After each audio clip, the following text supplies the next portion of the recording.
Member Wink will be joining us here in a moment. Now this seems to be in reverse order. We'll go ahead and just get started with the roll call, and then we'll move to the Pledge of Allegiance. Member Anderson? Present. Member Newnenkamp? Present. Member Russell? Present. Mayor Pro Tem Ward? Present. Member Wink? Member Woodward? Present. Mayor C.R.S. Present. 6 are present, and Member Wink is absent. Thank you, City Clerk. And if we could just please rise for the Pledge of Allegiance. I pledge allegiance to the flag of the United States of America and to the republic for which it stands, one nation, under God, indivisible, with liberty and justice for all. Thank you, everyone. We have a media agenda for tonight. So first up is agenda item 4. This is an update on the City Center redevelopment. Up here to present is Director of Community Development, Brad Power, and Redevelopment Manager Dan Parumba to introduce Tribal as well as SKB. Good evening, Mr. Parumba. Thank you, Mayor, Mayor Pro Tem, council members. It's a pleasure to be back here with you this evening talking about a topic that we've spent over 3 years now having various meetings and study sessions on. So tonight is really, this item is a fairly comprehensive update on the redevelopment plan that the master developer SKB and their partner Triba Architects have been working on with city staff for the last couple of years. And so just jumping right into it, the redevelopment plan will largely be presented this evening by Triba Architects. And we have from Triba, David Triba, who was involved in the original redevelopment 25 years ago, so can bring a lot of that knowledge to the discussion. And then Sarah Compa, who you hear from in terms of a lot of the detail on the project. To address council questions, we have from SKB Executive Vice President John Oliver and assisting Karina Ramirez. And then Brad Power and I will also be available to address any staff-related questions. Hopefully there won't be many of those because you'll be interested in a lot of the details of the plan. And with that, I'll turn it over to Sarah and David. And we have John. Good evening. Good evening. Thank you all so much for having us this evening. I just wanted to say that we have been working on this for quite some time. Again, my name is John Olivier, Executive Vice President with SKB. It's been great to work with city staff and our team for the past, I guess it has been almost 3 years now. And we think we've made a lot of progress, and we're really excited about showing you the progress we've made and talking about our vision this evening. And so with that, I'm going to turn it over to David Triba and Sarah Compa. Thanks.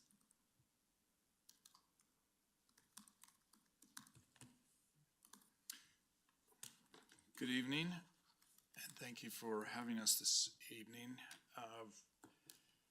As Dan said, we have been working on this for 3 years, but I've personally been involved. It's nice to be in this room. I remember I was the architect of this room, and it has an expansive feel because we had so much space in this building that we had to absorb into the city offices, and it's just it was a great reminder of the process. We went back, and we're going to take a look in the presentation a little bit about the evolution from Cinderella City to where we are today. And what we're here to describe to you tonight is a set of principles and guidelines and sort of standards for placemaking that we envision working with you to ultimately achieve.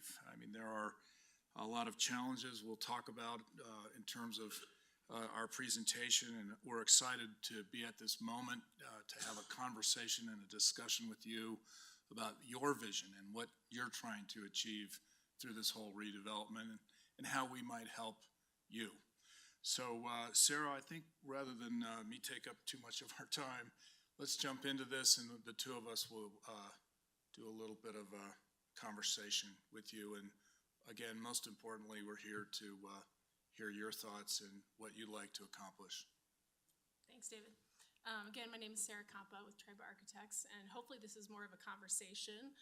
So please feel free to interrupt and ask questions about any of the slides that we have. I think we have in total a little bit over an hour today. So without further ado, as David said, the vision that we have for Englewood City Center is building on what was envisioned 25 years ago, and that is to create a really robust, transit-oriented, kind of transit-focused neighborhood center and kind of the hub of civic, social, active life in Englewood. And the bones of that are here today. And we think we're just going to build on that. Some of the images that you see on the screen represent what we see could be the reality here at Englewood. More people, more vibrancy, more retail activity, more children, folks spending more time here, not just in and out, not just on the train and away to downtown and back and out of Englewood, but not only for residents of Englewood, but also for folks from surrounding suburbs as well to come and spend time here in Englewood. We're looking at an approach to the land and the use of the land in terms of what we've learned together over the last 25 years. And this is a vision that we've put together with the conversations we've had with the community. And it is by no means a design, so I think it's really important for you to, we're not here to present a design, but more of an approach and test that approach in terms of land use and density. So zooming out just a little bit, putting us into context here, you see Englewood Station, how it relates to downtown. It's only 6.5 miles away, and related to Broadway, and of course the hospital district to the east across Broadway. The Platte River to the west and the trail network to the west, and of course 85 and 285. So it is central to the Denver metro area, and this was transit-oriented development 1.0 is what we've been liking to call it. And 25 years ago, it was at the forefront of TOD development in Denver. It was the first, and Denver has evolved beyond that a little bit. And we think that now is the time for Englewood to kind of evolve and catch up in a way to some of the surrounding communities that are building on their transit proximity. So just a quick overview of the existing site plan and some of the existing challenges. Many of you know these challenges. I won't read through them kind of one after the other, but just to highlight a few. The existing Civic Center building in which we stand today is a little bit hard to work around from a redevelopment perspective. Not only the size, but the orientation. It's 45 degrees from the grid of the rest of the city, so automatically it leads to some inefficiencies. The parking garage to the southwest of the building, similarly, it is rare that you would ever build a triangular parking garage. They're very inefficient, but it is what worked at the time 25 years ago. Englewood Parkway, I think there are wonderful visions that the city has and that the long-term planning of the city and the planning department has done. And we think that our future vision really builds on that. But right now, you have kind of one successful or semi-successful street of Englewood Parkway as a retail street. And just driving down it this afternoon, there's 25% of the retail storefronts that are full. And so now is the time to kind of think about how can we make that better and why are they not doing well? Why haven't they done well to date?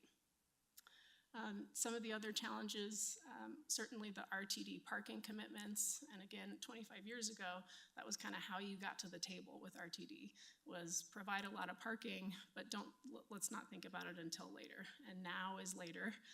And so as we look around the rest of the city and the rest of the metropolitan area, when Rtd negotiates with other transit stops, they're providing less parking in return for more development capacity at that station, which supports the transit use.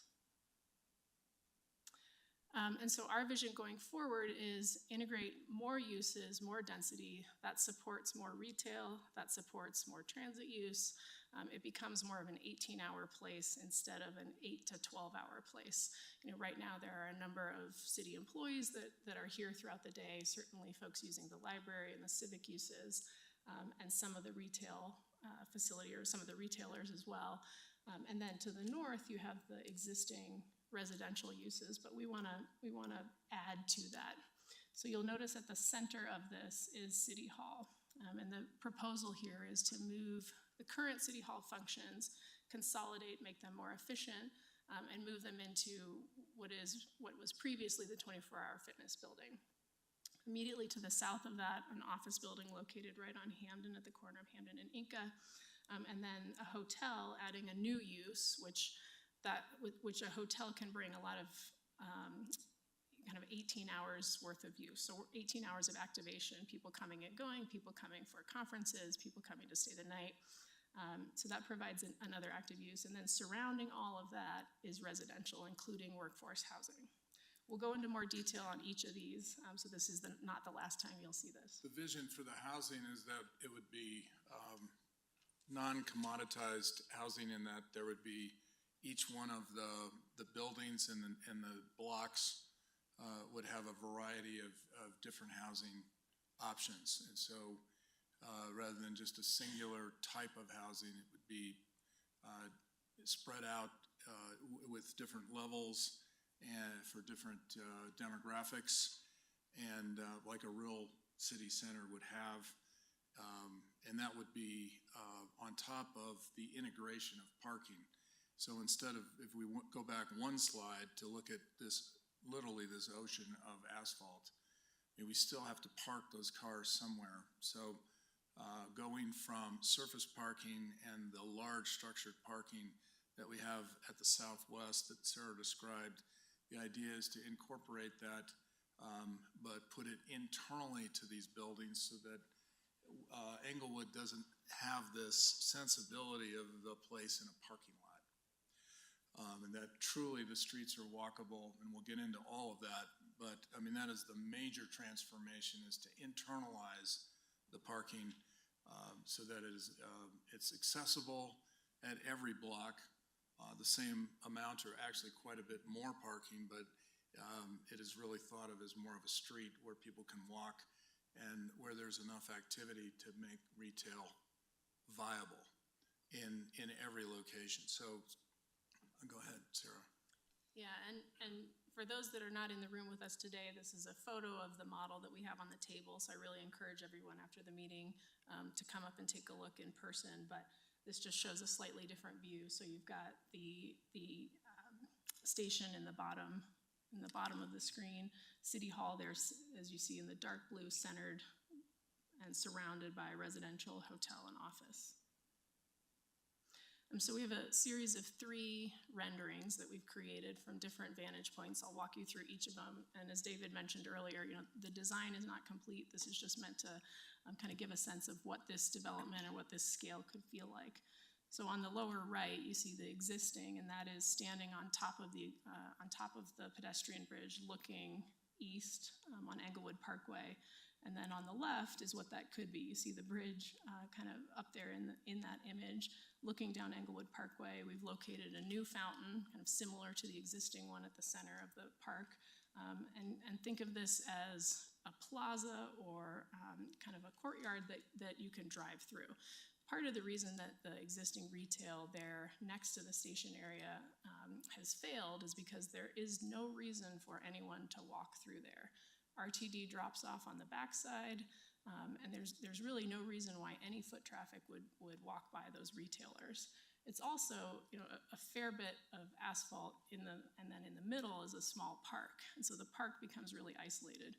We want this whole area to feel like a plaza.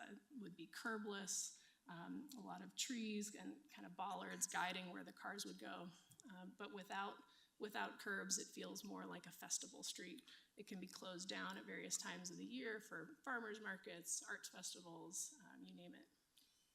So instead of the circular island park that was envisioned 25 years ago, this is would take the island, split it in half, and make it into a linear park that's connected to the retail that has this new multi-use street that connects and goes all the way through, and where you can take a right turn or a left turn.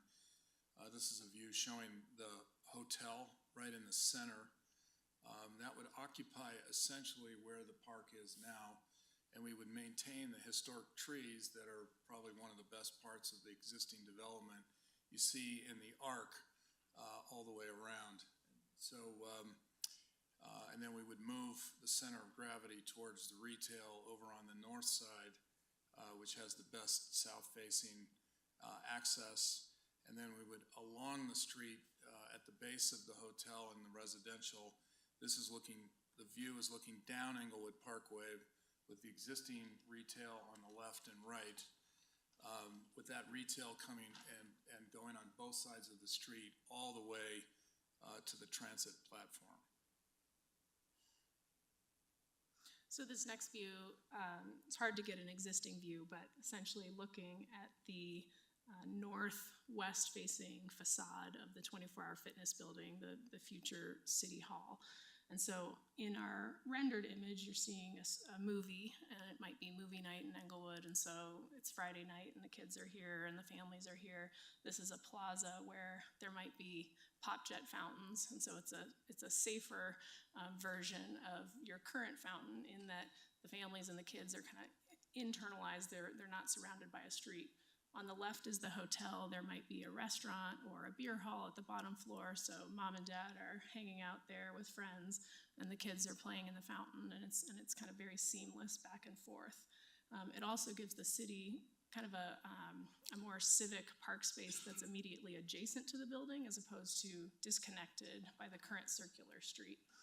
So we think this, again, the Civic Center at the heart of everything, internalized with all of that activity and use. So there were questions that we heard in the community about the quantity of open space. And so these are a series of diagrams that we'll go through. The existing will always be on the left and the new proposed will always be on the right. And in this case, we're looking at the quantity of open space. So if we include the road, because in sometimes that is closed down for bigger events, you get 2.4 acres. And some might say that's being generous because you are including the road. On the right, we have 3.3 acres. Again, that plaza street and all of the open spaces have their own character. They're connected by retail, and yet cars can still travel on the roads, generating some of that safety, some of that additional traffic that the retailers need for success. And so on the left, as you all know well, is the existing, and the fountain and the park are successful in some right. They are a focal point. They're recognizable to citizens, to visitors, and yet they don't get the great use that kind of a good civic space would like to see. So on the right are some images that show some really rich streetscapes and really active streetscapes, excellent tree cover, lighting, restaurants spilling out onto the sidewalk, fountains for kids. Anything that draws kids in a safe way draws parents. They want to spend the day. They're there, they'll get coffee, they'll get lunch, and then more park space for some of that more contemplative time. And this just highlights the different character. We've shown a beer garden next to the hotel, the festival street. There might be a little pavilion, and I can't step away. I don't have the ability to point to it with a mouse, but where it says Mercado Park and Pavilion. So right across the street, right across Inca from Nixon's Coffee, we're showing a little pavilion. Keep going to the right. Yep, oops, almost. Keep going, just a little white dot kind of across from, there you go, yeah. So we're thinking that might be a focal point in the park. It might be a little, two-story ice cream shop. It might be something really iconic that gets people, knowing that, okay, that's in Englewood. That's really exciting. We go there every Friday night for ice cream with the kids. But again, it's part of that festival street. And this just highlights that in a slightly different view for anyone who's not able to come and look at the model. Kind of how those spaces interact and connect to one another. So they are 3 or 4 individual spaces, but they act as one larger civic center. So talking a little bit about the mix of uses on the left, this is kind of overall. We'll dive down to ground floor uses in a minute. But on the left, this is a pretty classic zoning diagram, kind of from the 60s and 70s, where you have residential in one place, you have retail in one place, and civic in one place. And what we're proposing on the right is to really mix that up. So having the civic use at the center, adding hotel, office, residential, mixing it up. And you see it even more when we look at just the ground floor. So on the right, you'll notice that not only do we still have retail across from other retail on Englewood Parkway between Inca and Galapago, but we also now have retail on the south side of that failed retail near the station. Retail loves other retail. You want to be able to see across the street to see other retail and see, oh, someone's in that shop, or gosh, that restaurant looks really popular. So you need those two things to talk to one another, and you don't have that now right next to the station. I'll call your attention to the yellow bar on B1. So that would be immediately to the west of Civic Center. Another thing that makes open space successful and safe is having a mix of uses on it. And so during the day, it would be civic uses, folks coming to and from City Hall. But at night, we'd have townhome units, kind of apartment townhome units facing that open space right across the street. We've got folks out and about walking their dogs until 10:30 at night, up early in the morning at 6 in the morning, keeping that area safe and active. Adding a lot more residential units here is only going to help not only the retail, but help the open space succeed and be safe.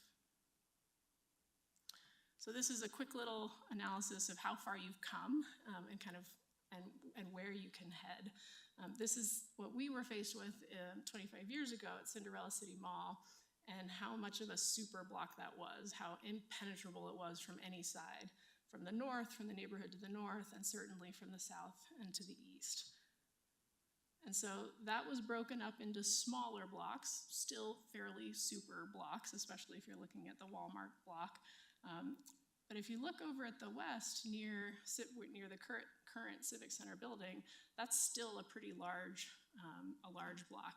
It's not very pedestrian friendly. I'm not gonna kind of enjoy walking around that area. And so what we want to do is break up those block sizes even more, makes them more bikeable, more walkable. The quality of the walk improves, the quality of the experience improves as well. I talked a little bit about that activity and where you currently see activity right now. If I'm coming to ride RTD right now, I park at the north or I park in the garage and I walk right along the tracks on the west, and I leave and I go off to Denver or Littleton or wherever I'm going, and then I come back to my car and I leave, and I don't have to, I'm not required to walk by any retail. I'm not required to really participate in Englewood at all if I'm coming just to ride RTD. And what we want to do is pull the RTD parking away from the station. And so we're not saying that there can't be any RTD parking, but we want, if you're coming to ride RTD from Englewood, you're gonna walk through Englewood and participate in Englewood, walk by the coffee shop, grab a coffee on your way to work, might pick up a bottle of wine on your way home from work, you might pick up your dry cleaning. So just add that foot traffic to help your retailers survive. It also, by breaking up the super block, if you're comparing left to right, we just add more activity to the street and more people.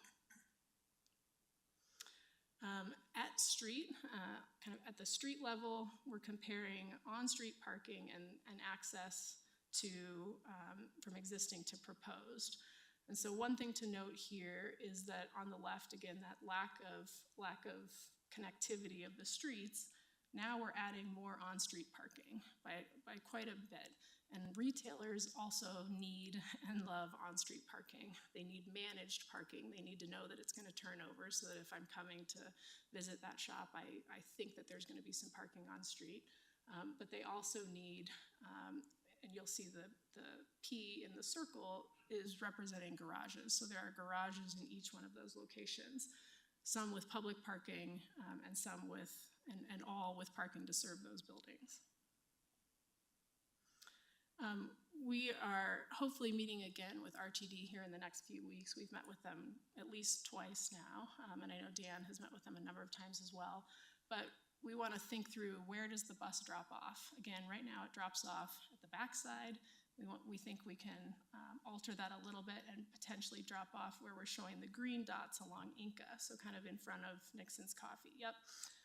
And that's not to say that there isn't an accessible route for that. We think there's still layover and drop off at the backside, but your first drop off, if you're arriving in Englewood, would be right there in the center of it all. I'm actually going to back up a couple of slides here because I do want to talk about the rail trail as well and the bike connectivity. So we've heard that there's plans for a rail trail along the east side of the tracks, coming from kind of south of Hampton and continuing north of Floyd. We think it's a great idea. We would hate for Englewood to miss out on the opportunity to bring all of those runners, joggers, bikers, kids in trailers, all of that through the middle of Englewood City Center. Again, drive those people by the retailers, let them know what's here in Englewood. And so rather than skirting it across Hampton right at the tracks, we think improving the at-grade crossing at Inca and then bringing them through the site, either along Englewood Parkway or continuing up to Floyd and over. And so we think it's a great idea. We just think getting it in the right space is going to help you succeed and help the retailers succeed here.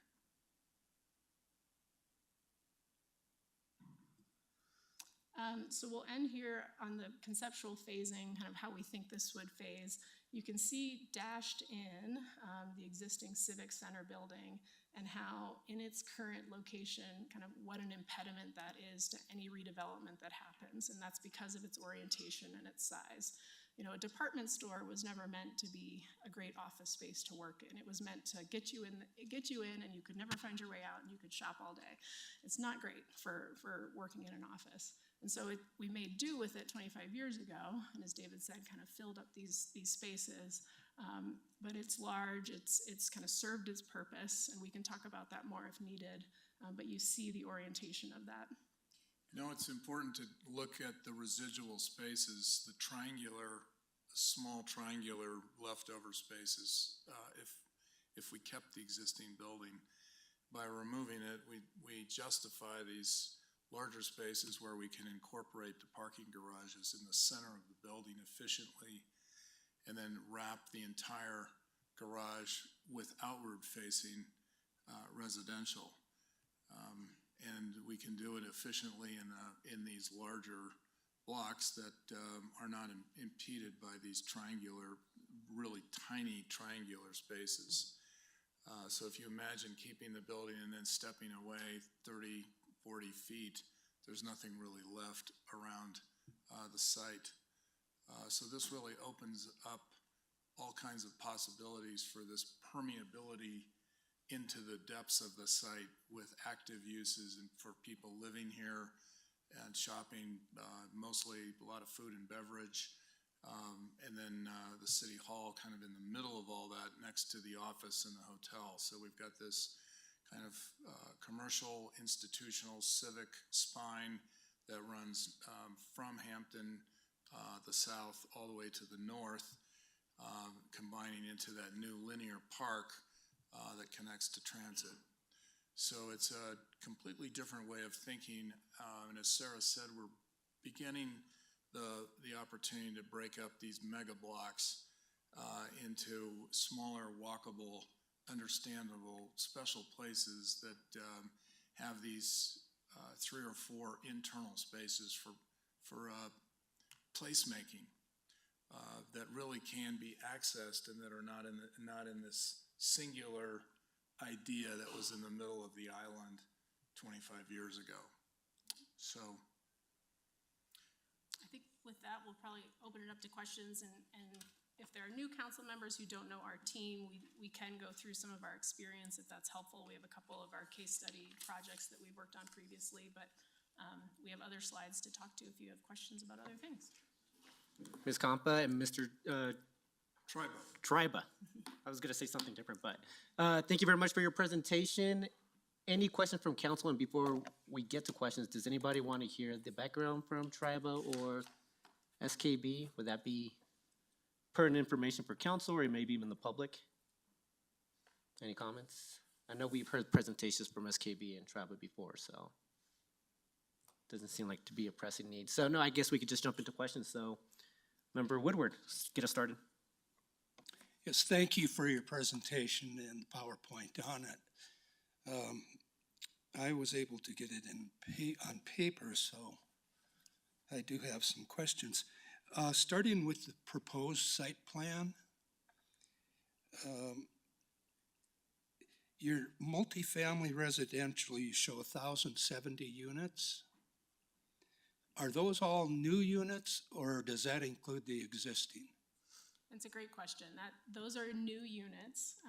The two apartment buildings to the north are about 325 or 350 units approximately, and yet they take up about the same land area as what's to the south. So in the same land area where we would have 1,000 units, a civic center building, a hotel, and an office building. So it speaks to the density increase.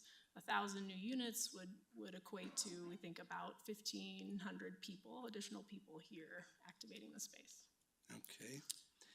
Again, if you look to the north on the existing units, you can see the predominance of surface parking in the block, in the center block, straight to the north along Floyd. And then the separate parking structure over towards the west. These would all be internalized garages with green roof, so all the amenities would be on top of the garage, and then we would have townhomes that would go and units that would go around the roof of those garages. So nothing like the garage that's over towards the left. And this is really key to the placemaking, is to completely bury the parking and to have it accessible on every single one of these blocks, but for the hotel and the city hall. We have that parking across the street in the mixed-use residential blocks. The office parks itself to the south, but we have access to this parking that we can use off times when we're not using it for office or the city hall. We can use it at nighttime for the hotel. And so we can reduce the amount of parking required because we're looking at this district-wide and we're thinking of it in a more sophisticated way than just single-use parking, which leaves most of this current parking unused, probably 90% of the time, except on Christmas Eve or, you know, if you were in the church business on Easter or something like that. I mean, it's largely maybe 30–40% used at best. So we're actually adding parking, but we're internalizing it not only on four sides, but also on that fifth facade, which is the roof, which is where we'll be putting a lot of green space and amenities, which is not counted in any of our green space conversations. Okay. And that was another question I had, was so the parking that's shown here on street 150 and 1620, is it 16 or 1,025? I can't see it on. I think it's over 1,600. 1,625 And spaces. so that's all new stalls. Yes, all Okay. structured parking. Great, thank you on that. On the new city building, have you programmed that yet? I mean, you have 44,000 feet. I assume that's at existing size. Correct. Yep, that's existing size, and we've been, I think it was about a year and a half ago now, we did a really high-level survey of department heads just on what they thought their space needs would be. I think that would be the next step that we would like to engage you all with, and we've been working with Sean Lewis and spoke with him about 2 weeks ago about moving that process forward, because in order for it to work, that's kind of the next step, is figuring out which departments would be there and how they would fit. If we go back to the ground floor plan, we also have other spaces. We're imagining other civic uses that would not be in that building that could be accommodated in other dark blue spaces around the city hall, perhaps the library, is a free standalone kind of activated space that's integrated below the apartment buildings or the residential. Potentially a space over at the lower level of the office parking on the street. Could be the building department or permitting kinds of things. So the idea is to spread some of this around and not to try to cram everything into a building, and there's no way that we could take the square footage in this building and put it in that one singular building. So we've had, I think, a good beginning conversation about that with city staff, and we're looking forward to having more detail to talk with you Okay. about in the future. Is Hampton Hall programmed in? I think it's a great question and something that we want to discuss with the city manager and with you all. If that's something that is important to the community to find a new home, then it's something that we'd love to hear. Okay, Member Woodward, do you mind if I jump to other council members sure. for other questions? I think yeah. we will ask 2 questions each, and then I'm assuming that everybody's going to want to ask questions tonight, so we'll make sure to get everybody's questions. Member Anderson. I turned my mic off instead of on. And thanks for the presentation. My first questions here are just some more detail on the parking. So looking at, this is actually a good map to start on. Is the white space in like B1, C2, C1, is that all parking? On the Yes, ground floor? At ground floor, yep. Okay, are there additional levels of parking in this? There are, yeah. So C2 would be the only one that would have below grade parking, and that is assuming that we need to provide parking for RTD, which we're hopeful that we don't have to provide in the development. But if we do, that would be below grade in C2. All of the others would have one floor at grade and one above grade. Now, B3, the workforce housing site, and B4, the office, have significant grade changes between Hamden and what we're calling Cinder Alley. And so that allows you to do kind of one level of tuck under off of Cinder Alley and one level from above, not dissimilar to how the current garage works. Okay, so my next question is kind of the breakdown on the parking. I don't remember the exact numbers of what the parking requirement we had zoned for this area. Maybe it was 1 per unit or something like that if you're within a quarter mile, I don't remember.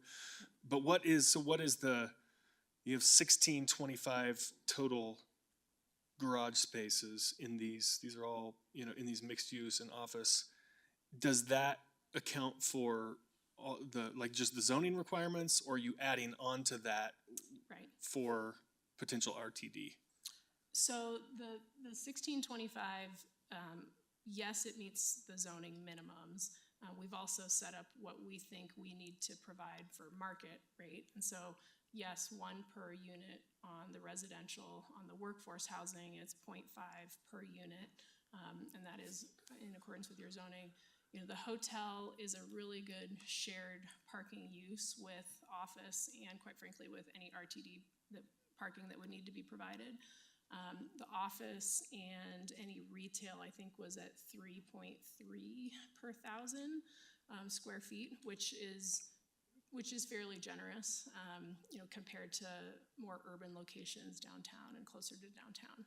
Generous, you mean like more than you would Larger, park yes, yeah. in another area? And we know that this isn't a downtown location, but it's also not, kind of at the edge of suburban Denver. It's There's kind some of in that real transition science zone. to this parking and mixed use, and you can see that the workforce, even though it's at a half stall per unit, at nighttime, and the weekends, the office parking garage is empty. So we're thinking that the hotel would use some of that. There would be additional parking nights and weekends for the retailers above and beyond the 3.5. And so we're just kind of thinking of the whole thing of how that all works together. And there are some pretty sophisticated formulas by the Urban Land Institute that we've been using for the past 25 years and a lot of our other projects that have really proven out how all of these different uses can be complementary to reducing, the singular use on parking. We didn't just put these uses willy-nilly. They're really crafted to be complementary to each other, and so that we don't burden one part of, say, for instance, the workforce housing with parking that it doesn't need just because of a zoning requirement. So I think it's a good start, and we're looking forward to carrying the conversation forward and with city engineers and planners and getting it just right. Very good. Thank you. Thank you, Mayor. Thank you, Member Anderson. Member Noonenkamp. Thank you, Mayor. Thank you so much for the presentation and for being here. It's my first time engaging with you as a new member of this council, and I'm grateful for all this information. It's incredibly helpful. I'd like to talk a little bit about the retail that you shared about this evening. So a lot of the mixed use and the ice cream shop and all of the ideas. Can you share with us some of the strategies that maybe you anticipate being used to ensure that this is a lively area and not that vacancy rate that you mentioned earlier? Well, both Sarah and I have had quite a bit of experience with this, and there's a curatorial management approach to this from inception. A lot of the slides that we showed you in the very first are our projects of these active, very active placemaking. We were the architects and all the way through the Denver Union Station conversion, and we're part of the team in every single meeting that imagined, how do you get a place that's where the retailers are gonna thrive? And how do you choreograph all of those different spaces and the different uses throughout the day so that they're complementary and they stay healthy and alive? And, I think we've only had one out of 6-7 years now, one space turnover. So there's a science to that as well. We've done quite a bit of work in Cherry Creek North, Clayton Lane, and other parts of lower downtown on Market Street and other places around the country. So it's a challenge, but you have to have the rooftops. You have to have people living there. And it's a fantasy to think that you're gonna have retail if you don't have people living upstairs. This is something we've known for, 1,000 years, but I don't know what happened. When there was a new paradigm when we built Cinderella City, that everybody would get in their car and come, and they did. But we're living in different times, and people really like to live and go downstairs and have a variety of restaurants, and it really helps to be next to transit and have office users during the day. People who come to do business with the city during the day, knowing that I'm happy to come and have a meeting at the city because there's this great little Mexican restaurant or, whatever it is across the street, and we come here on Friday nights anyways, and everybody knows that there's a Little Man ice cream or something that the kids are gonna be happy about, that, mom and dad could go have a beer and have these little parks that are safe, that are not out in the middle of a traffic island. So there's a lot of work to do. I don't know if that answers your question, but it's work. Well, and I'll add two things as well, and that is SKB has a lot of experience with programming, and that is another key to success. Union Station is a good example of a project where there is programming, probably 2 to 3 events per week. And at High Street, I'll speak a little for John, they program 100 events a year. That's 2 a week. Yeah. So you see High Street is on the lower left there. It's down in Phoenix. Oh, you got another one? Yeah, okay. Doesn't have quite the density that we're talking about here.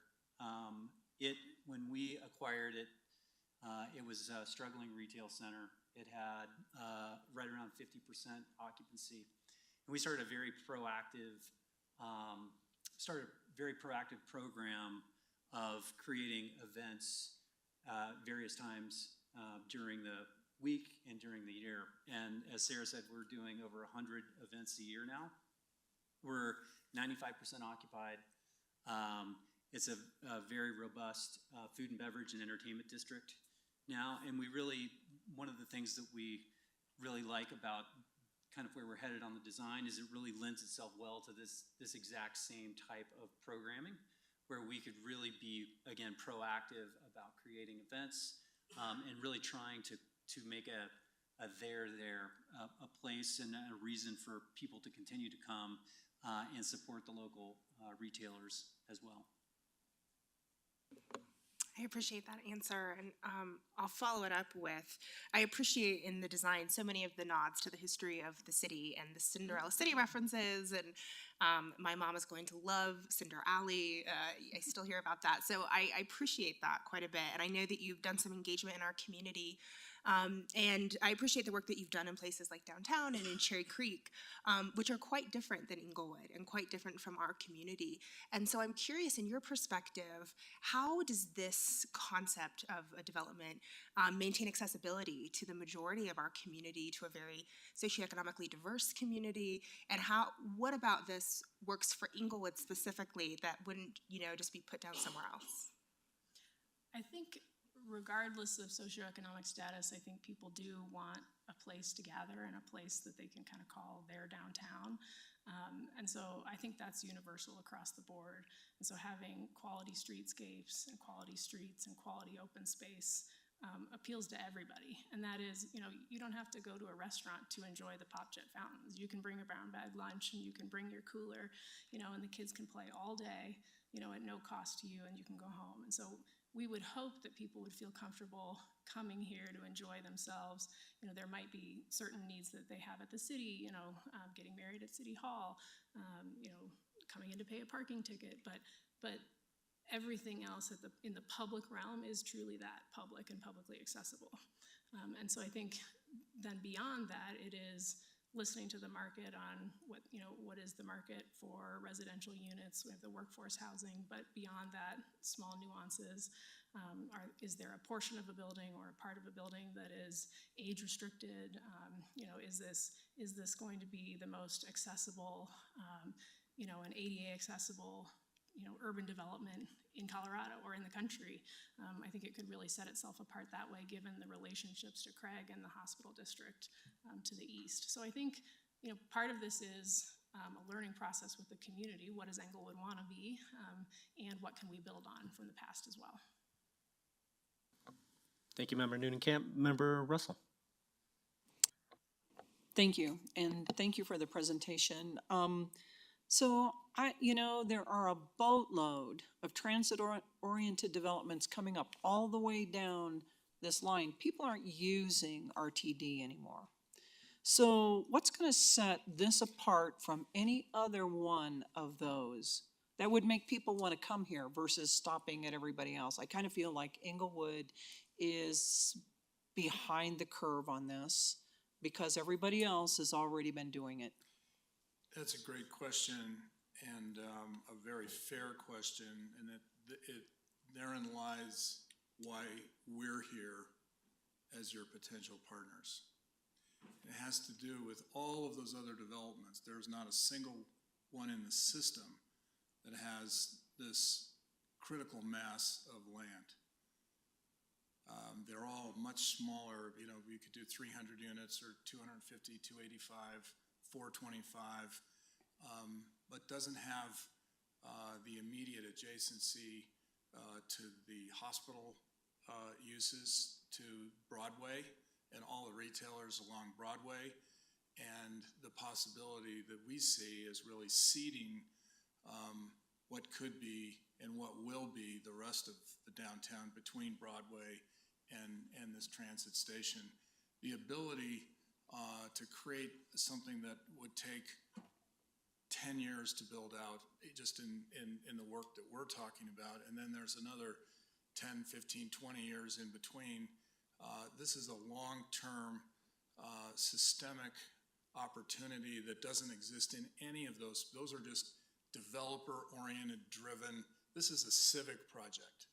I mean, we have some major civic challenges to address together And we need you as partners to begin to tackle this notion that we have to have 1,000 cars for RTD.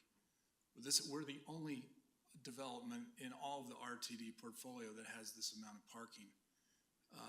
They don't need that parking. It's proven that the most successful stops are not dominated by parking.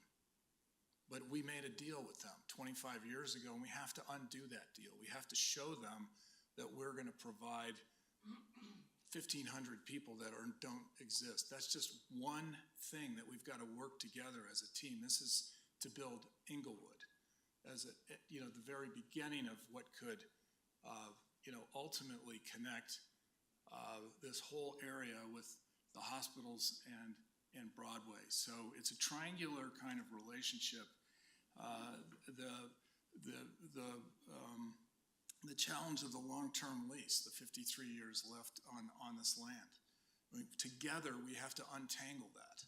It's very complicated, but I believe together, if there's a vision that the community embraces and there's a will to do this, we can get through that agreement and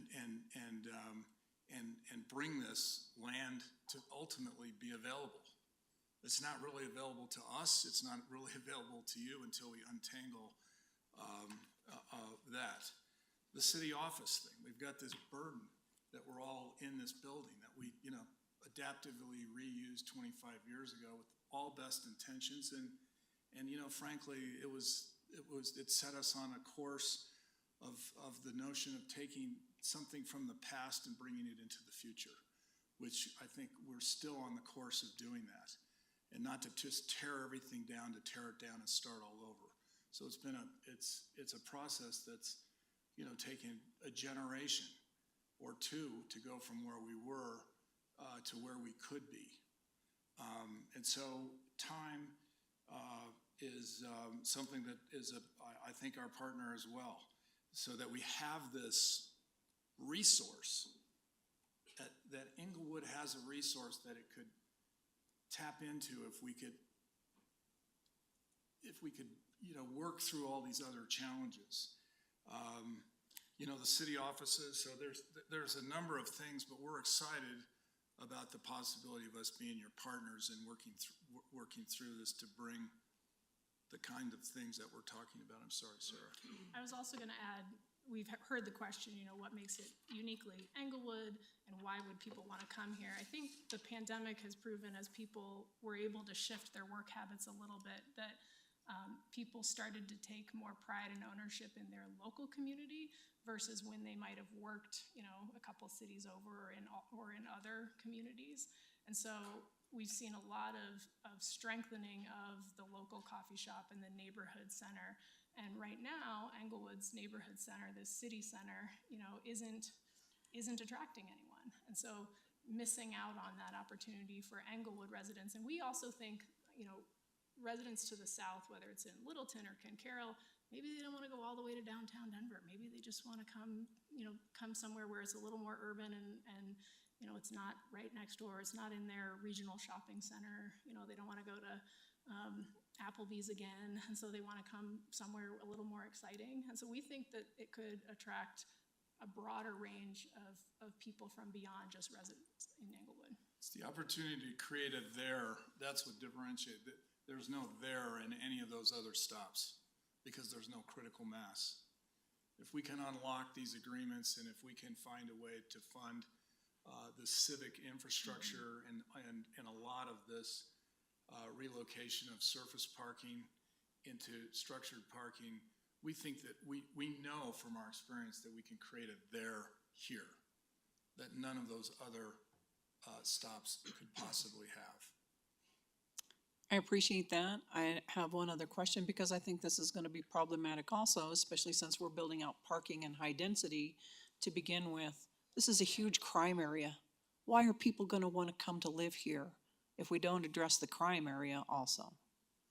It's a little bit of a catch-22, I think, because where there are not enough people, bad things tend to happen.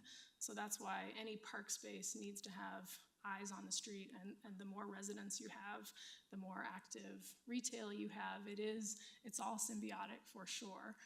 And we think that by adding more people, more parking, on-street parking, having, more accessibility, more circulation, the ability to actually drive back by the transit station as opposed to just allow buses back there.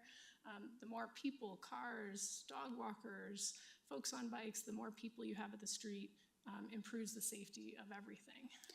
But I also know that increasing density in a small area also can increase crime rate also. So, It can. I think it's probably debatable which causes which, and I think there's a broader metropolitan area issue with crime on the rise right now. I think, and I am not an expert in any of that, but with more people and with more activity comes more safety and more eyes on the street. okay, thank you very much. Thank you, Member Russell. Mayor Pro Tem. I want to make sure I understand your previous assertion about parking. You stated that our parking requirement is the highest of any RTD station, but I think of 9 Mile and DU, both of them have humongous garages. So can you clarify what you're making reference to with the parking? Sure. Yeah, so the highest park and ride, the highest parking count, no, I don't, but I have it in my head. So 1,500 stalls at Central Park in Stapleton is the largest park and ride lot in the system. Englewood has 910 stalls, and we're actually just completing this analysis this week when we go to RTD to talk about this. I don't know if anyone's familiar with the group Walk Score. So Walk Score takes a lot of different inputs, the amount of retailers, the size of your city grid, is it walkable, is it not, and spits out a score for communities. You can go look up the Walk Score at your house. Realtors use it a lot, so they advertise that a certain house might have a high Walk Score. You might be able to walk to the local, bagel shop, etc. So Englewood has a really high Walk Score of 86. To give you a comparison, Union Station in downtown Denver has a Walk Score of 90. This is out of 100. Your Walk Score is excellent. And at 910 stalls for RTD parking, that's kind of an insult to your Walk Score because there shouldn't be that amount of parking. I'll give you an example.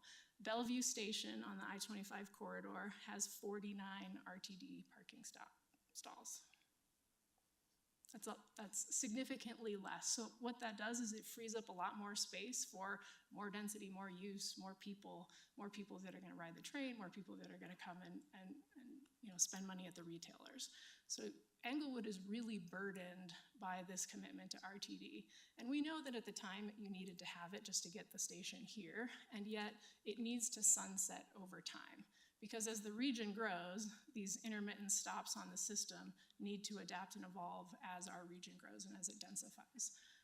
So another example is Alameda Station up the line actually went down to 0 stalls. And they currently have a Walk Score of like 50. So they're not even as good as you in terms of the walkability of the existing facility and the existing surrounding neighborhood, and yet they don't have any parking. So these are the numbers that we're going to be looking at with RTD when we kind of go make the point to reduce the amount of parking that you're required to have here. And right now, we don't think we need to go down to 0. We think that the northern lot can stay RTD parking for now. It might be that we negotiate that over time that begins to sunset away as well, 100 stalls every 5 years or every 10 years, whatever is reasonable, but just that you're not burdened with that forever.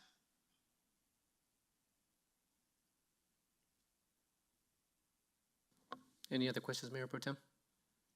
I don't think so. Okay. I'll ask a couple questions before I open it up to the rest of council. So I'll ask this question now just because it's a topic that we hear about a lot. It's just the fact that there's a lot of history in this building. So why is it that we're not able to reuse this building? Like, what are the cons to actually keeping this in place and having it as part of the new development? Well, part of it is the positioning on the land and how it results in triangular undevelopable parcels all the way around it. That's one.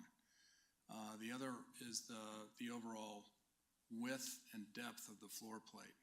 And those of you who use this building often, you know the distance to natural light or the distance to the exterior, the distance to views, the distance to any connection with nature is approximately double of what any other normal building would be.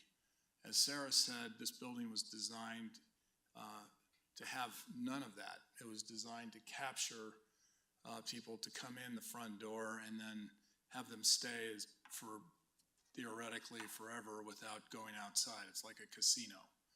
And it was designed that way. And that was the specific purpose of this building, was to get you to forget about the outside, or if it's dark or light or spring, summer, or fall, but just shop.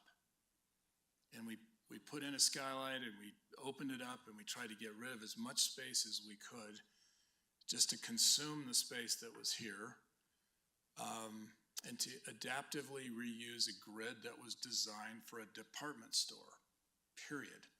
And this was a new building because the other department store had too much light in it and people got confused and they didn't shop enough. So this was a new building that was inserted into the original Cinderella City to recapture where retail was going. And so we did our best, but you can see just over on the left, right over the where it says SKB, there's 1, 2, 3, 4, 5, 6, 7, and then you keep going, 8, 9, 10 offices that are across the girth that have no natural light, that have no sense of where you are, no sense of place. No one would rent, you couldn't rent a building unless you had a call center in India that would work like this. People demand natural light. It's human to be able to know if it's spring, summer, winter, or fall. So it's a romantic notion to resave this building, and we spent a good part of the first year looking at how we could cut this thing in quarters, or cut it in half, or create a street down the middle and have it open to the outside, and it's still too wide for residential or for office. I'm sorry, Sarah. And structurally, we can't cut any more windows into it because the walls are load-bearing and shear walls. So we have the most windows in it as we will get, without significant structural enhancements, which wouldn't be worth the investment. Thank you very much for that answer. If we could go to the phase one portion of the presentation, just trying to figure this out. So it looks like this building is part of phase one, but the future city hall is also part of phase one. Am I reading this correctly? Yes. So what happens, what's the timing in a bit in terms of, obviously, city staff, city council, in order to have meetings or business during this phase one? Does it happen in these buildings, or are we gonna have to find a temporary space while this is under? Well, Mayor Sierra, you kind of hit the nail on the head in terms of timing and kind of the critical path, because right now, in order to get access to the majority of the site, to be able to take down the parking garage, to take down this building, the city has to continue to do business, and you have to be somewhere else. So there are a couple of options. One is we can complete the new city hall building in the existing 24-hour, refurbish the existing 24-hour fitness and have the city stay put here until that's ready and then move. What that does, though, is that delays the redevelopment of the rest of City Center, because you've got to get out of here into that building, then you can demolish this building, then you can do all the site work, then you can build new buildings. The other option that exists, and it's certainly something that's worth exploring, is there an opportunity to do an interim move for City Hall? It's not convenient, but it does open up and free up the redevelopment opportunity, at least probably a year, if not more, sooner, because if City Hall is relocated to a different building, then you no longer have this critical path issue of waiting for the 24-hour fitness building to be, the new City Hall to be redeveloped and then moving into it. You could redevelop the new City Hall and redevelop the horizontal infrastructure and start that work kind of all at the same time, if that makes sense. It makes sense, Mr. Olivier. I don't think I have further questions on that. Any other questions from council? Member Anderson. Thank you, Mayor. My question is more along the financial side. This may be for Redevelopment Manager Parimba. On the question of how we're funding this, I saw in the memo that SKB and Schreiber would contribute approximately 51 million toward a total of 106 million. Does that leave the remainder of that for the city to pay for, or DDA or TIF? How would we go about funding that remainder there? A good question. The answer is that there's a lot of work that's still ongoing right now with the pro forma. And so the SKB Triba team is working on the pro forma, and the city's financial consultant, Stray Advisory Partners, is working with staff. I think we're on probably the 20th iteration of that pro forma or financial plan. And so we don't know all the answers yet, but we're working towards a financial package that we would bring back to council as we get into the next series of agreements. There's the framework agreement with LNR, then of course as we move towards the master development agreement with SKB. So the idea is that we bring this additional detail to you and obviously have a robust discussion about it. But in general, there's a complete stack of sources for the redevelopment, and not only does it include SKB's projected debt and equity, which it was in excess of $50 million, but we're also looking at the Metro District that they're in the process of forming as another major contributor. And then, of course, one of the keys is the TIF-backed bonding that was so important related to last year's EDDA debt authorization election. So that would be another piece. And then the goal is to try to maximize really those three pieces so that whatever is necessary from the city is at the lowest level possible. And then there'll be a couple additional options that you'll look at for a loan and or a lease on the new facility. But the goal is to make the total occupancy cost for the city as low as possible. And I think our feeling is that when you put it on an all-in basis, the occupancy cost of a new, smaller, more efficient building could be actually a lot less long-term than staying in this building. So a lot to be determined and additional detail ahead. So on the TIF funding portion of it, do you have kind of, I guess let me ask this. Would the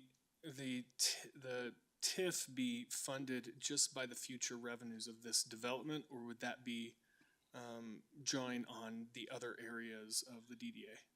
A good question. No, the basic parameter we're dealing with now is that the TIF for City Center would only come from the City Center sub-area.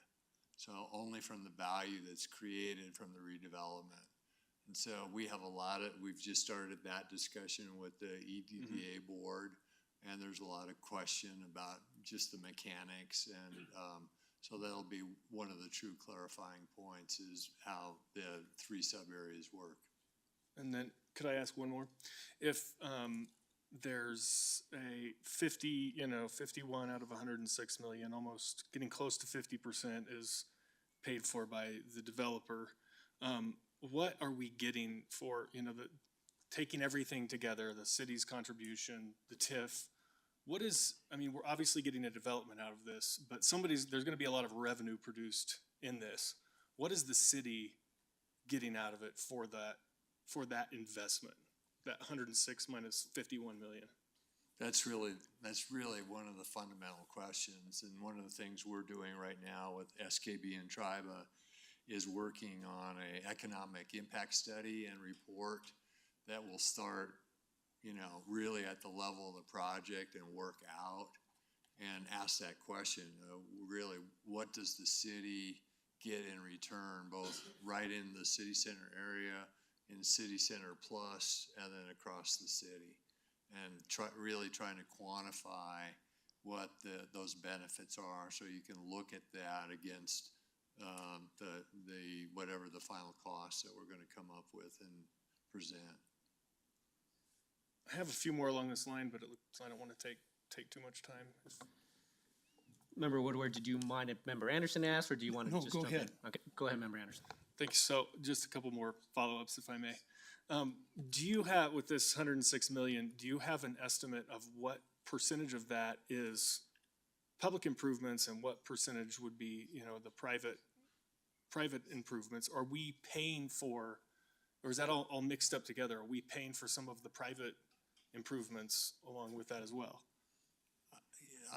That's probably a longer answer than I know today, but it's a combination of pure public improvements, traditional infrastructure. Street and. Because we have to put right. a lot of streets and utilities in, but then it's things that have public benefit.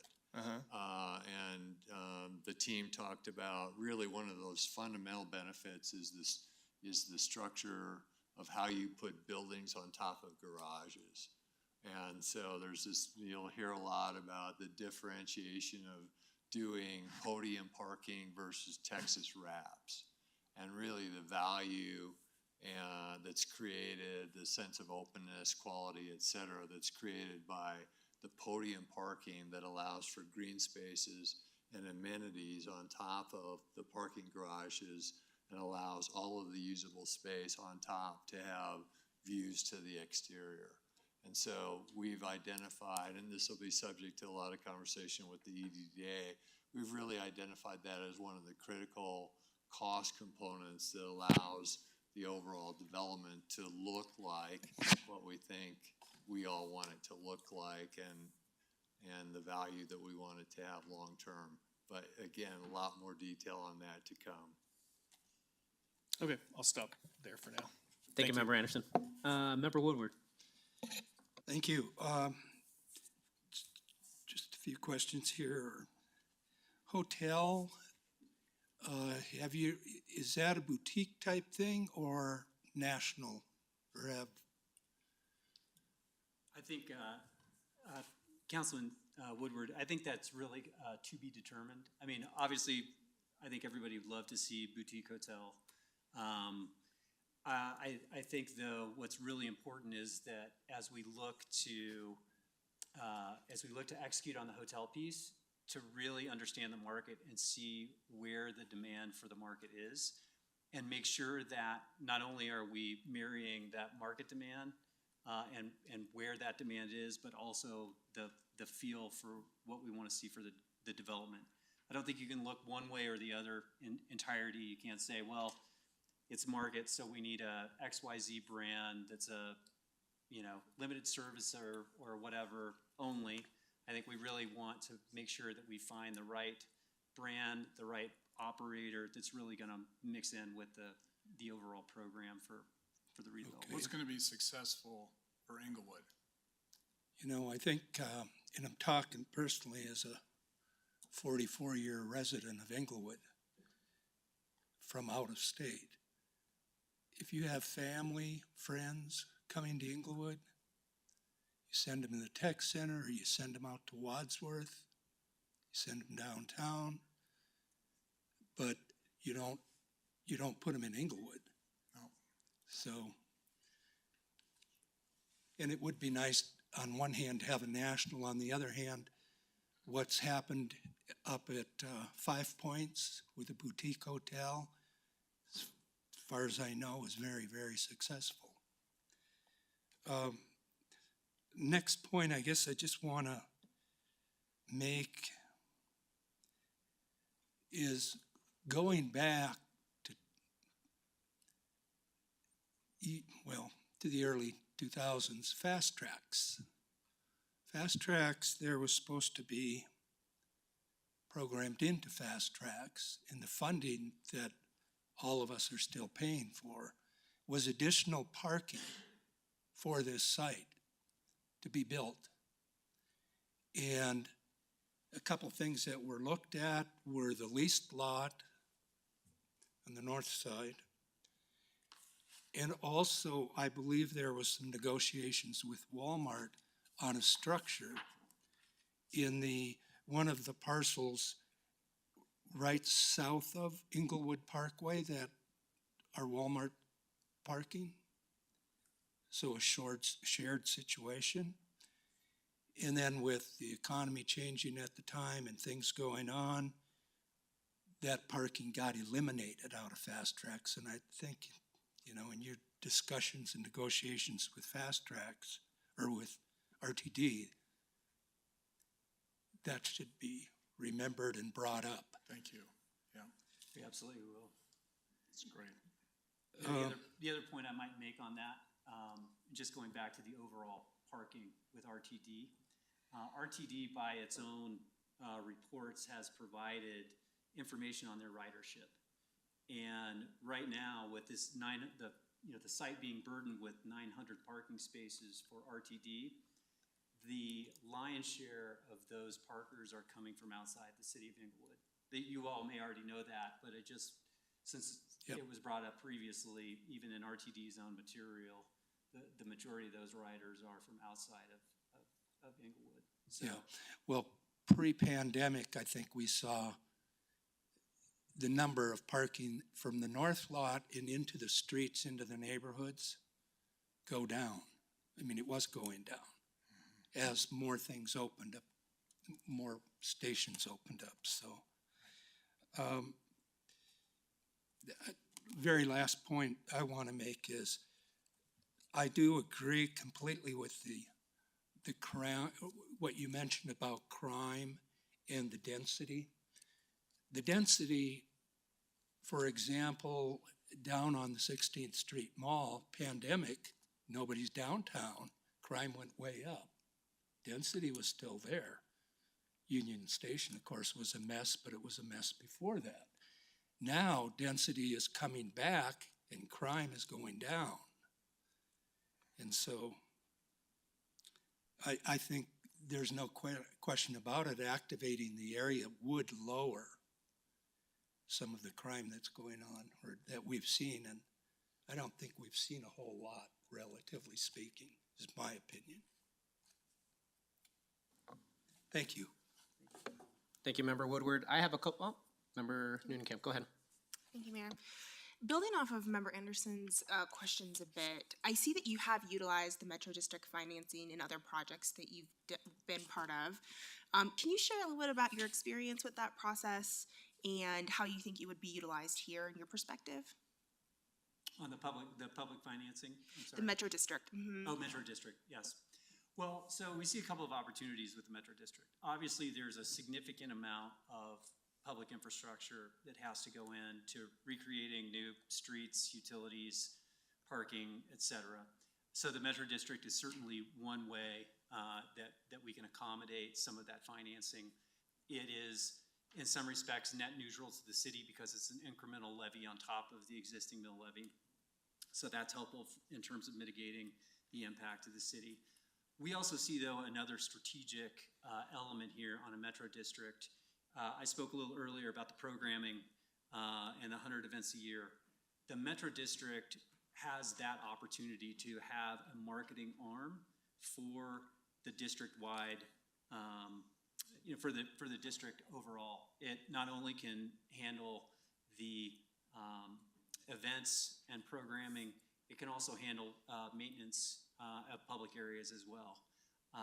And so secondarily, on that strategic element, specific to programming, and we really think there's an opportunity to partner with the DDA, knowing that the DDA really has this goal of placemaking and activation and really allowing those two entities to work collaboratively in terms of the programming, placemaking, et cetera.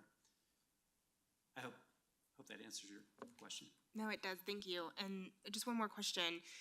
Can you help me with a time horizon for a project like this? From maybe green light to completion, folks are moving in. What are we looking at?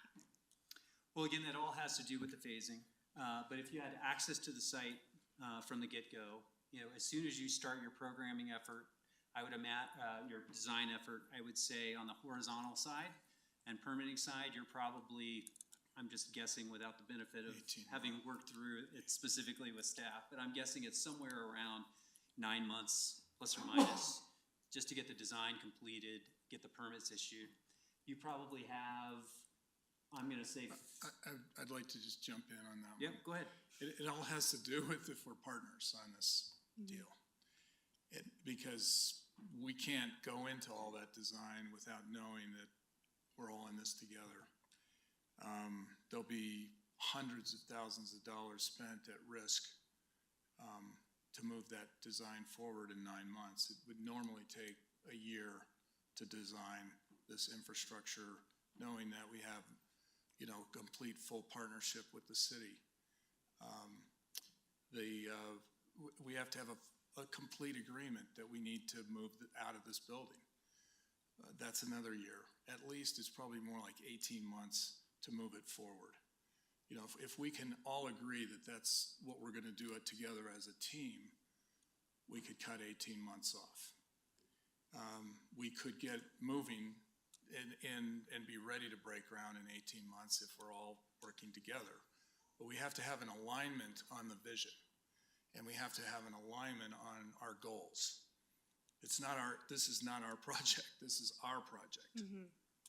And so we've been at this 3 years. So I mean, if we wanted to speed it up, I think it goes back to the question Member Anderson asked about.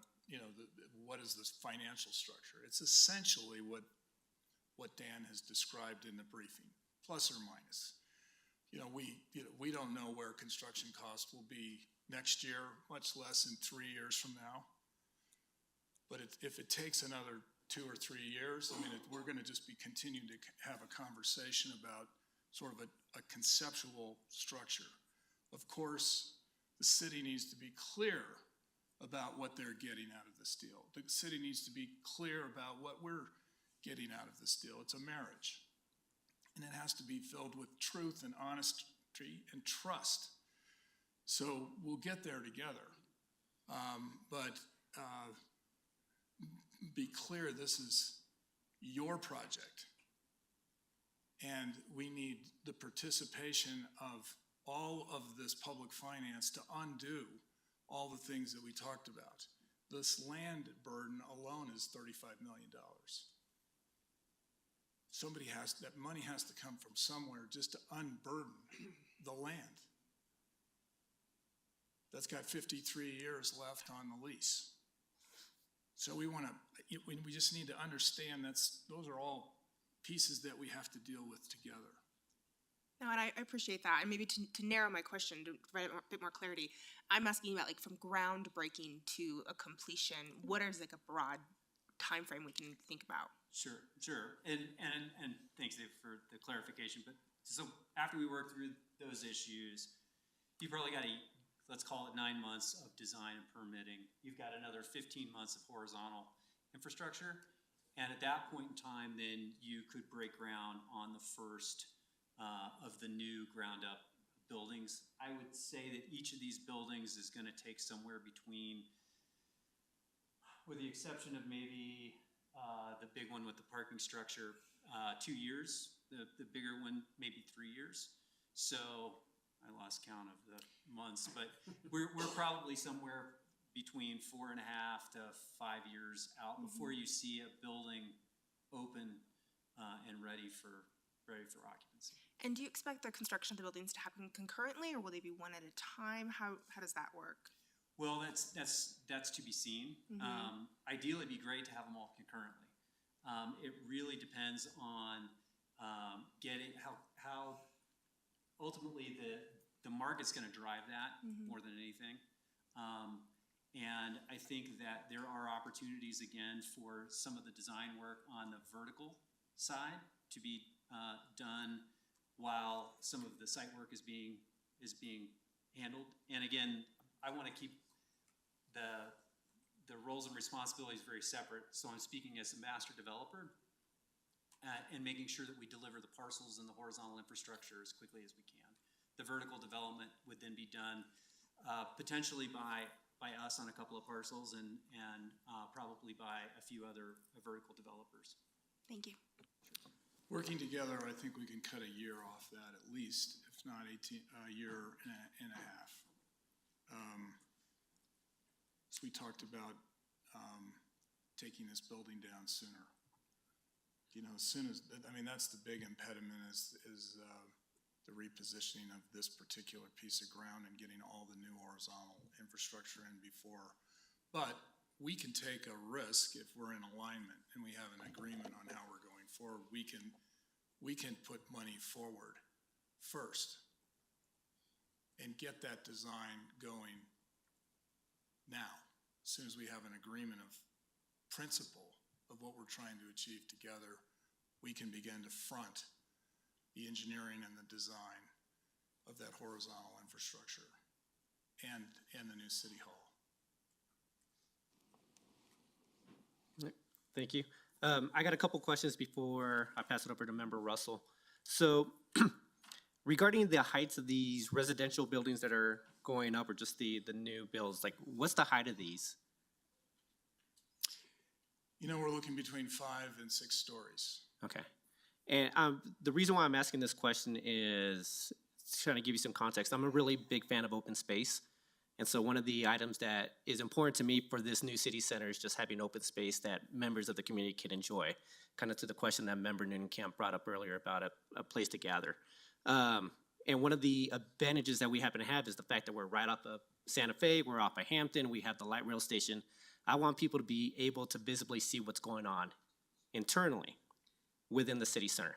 So my question to you would be, if you were to build higher and not as much width, would you be able to get more open space into this area? It's just really what will the financing allow in just in terms of the cost of going higher. Anything over 75 feet requires high-rise construction, so we have to have emergency generators and power, and there's a whole code implication that adds about $1.5 million just to the conversation to go above 75 feet. But I think it's important for you to look at the model and stick your eye down on either Hampton or Santa Fe and look at what you see now. We brought the model of the existing, and if you imagine that this building is 3 stories, albeit 3 tall stories, and what you see in double that to 6, it's going to be highly visible. And also just the ability to come all the way up towards Chuck E. Cheese and have a 4 or 5 story building right there in that location. And all along Hampton, which now is all surface parking with 1 story buildings. So I mean, this is a fundamental change, and we could go higher, but it's more expensive to go higher. We like to go high, but it's, you know, there's a reason why there's a nice, you know, level playing field at 5 to 6 stories. I would also suggest that, you know, with the buildings and the massing that we're envisioning here, people are going to know that there's a transformation that's happening. And I think going back to what we talked about with programming, and really making sure that the community knows what's happening on an event perspective, on you know, it could be art festivals, music festivals, farmers markets. It could be specialty food and beverage events. We hold a lot of those at High Street, and it's really getting that out into the community so that they know that it's there. And when people drive by, they're going to know that that's city center, good things are happening there, and the rest is just making sure that the community is aware of what's going on on an ongoing basis. Thank you. Member Russell. Thank you. Who owns the 53 years of the ground lease? So the ground lease right now is, obviously the fee simple is within EAF, I believe, but it was one of the Weingarten entities, and that has been, they owned all the improvements. They had made a loan. That loan was foreclosed. And so currently, title to all those improvements are owned by the lender in this case, that is represented by L&R as the special servicer. So they're not really owned by EAF, which means the city would have owned it, correct? So it's owned by LNR. So the bondholders for LNR, if that gets dissolved, would be the losers. Is that correct? Or is the city going to be the loser? Well, I'm not sure, let me see if I can, I'm not sure that I understand when you say the losers and the dissolving. Who's it gonna cost? Who is going to bear the cost of that burden is what I'm asking. Well, if you're talking about unwinding the lease, if the lease is not otherwise terminable, if the city or whoever the ground lessor is between EAF and the city, and I forget off the top of my head, but if the lease is not otherwise terminable, then L&R or whoever is the ground lessee really has the right to do within the terms of the lease whatever they want to do. So they don't necessarily have to make that land available to the city for redevelopment. And so the only real way for the city to get access to that area for redevelopment, provided that there's no other option, is to actually work out a deal with the bondholders to acquire their interest in the lease so that you can then have access to that land. So it could cost the taxpayers of Inglewood to purchase the ground lease. If the city were, and Dan, I'll let you weigh in here, but it would be some burden for the city, but I don't think that's, under our current financing scheme, that's not what we're contemplating. We're actually contemplating, as the developer to work to acquire that as part of the overall transaction. Dan, I'll let you. Thank you.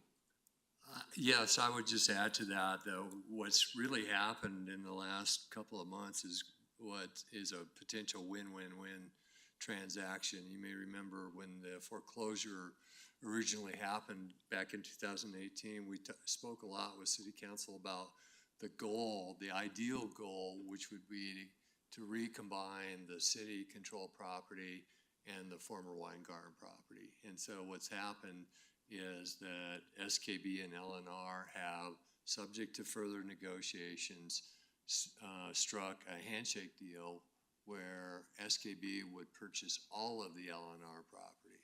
And so it would become part of a combined redevelopment plan, and it would put all of the LNR property back into redevelopment planning much sooner than would otherwise happen. And it looks like it would be a win-win for all. L&R would depart with the highest disposition they could. The city would end up with a big, sustainable redevelopment, and L&R, I should say SKB, would have the opportunity to really deal with redevelopment, as David and John were saying, on a sizable scale that would let us reestablish this area as we'd all like to see. So it's really a nice set of circumstances. Thank you. The one caveat I would say to that is, I think what's really important for us is understanding the timeline. As David laid out, there's a lot of work that has to be done. There's a lot of unknowns that we still have. We haven't gotten very far with RTD. We've started the discussion, but they're obviously someone that we need to continue to engage with.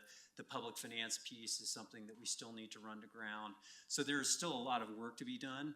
And the only way that we could proceed forward with the LNR acquisition is to know that we are getting all of those issues sorted out. We would not be able to go purchase the LNR property without knowing that we had essentially a framework in place with, as the master developer, to proceed forward with the redevelopment.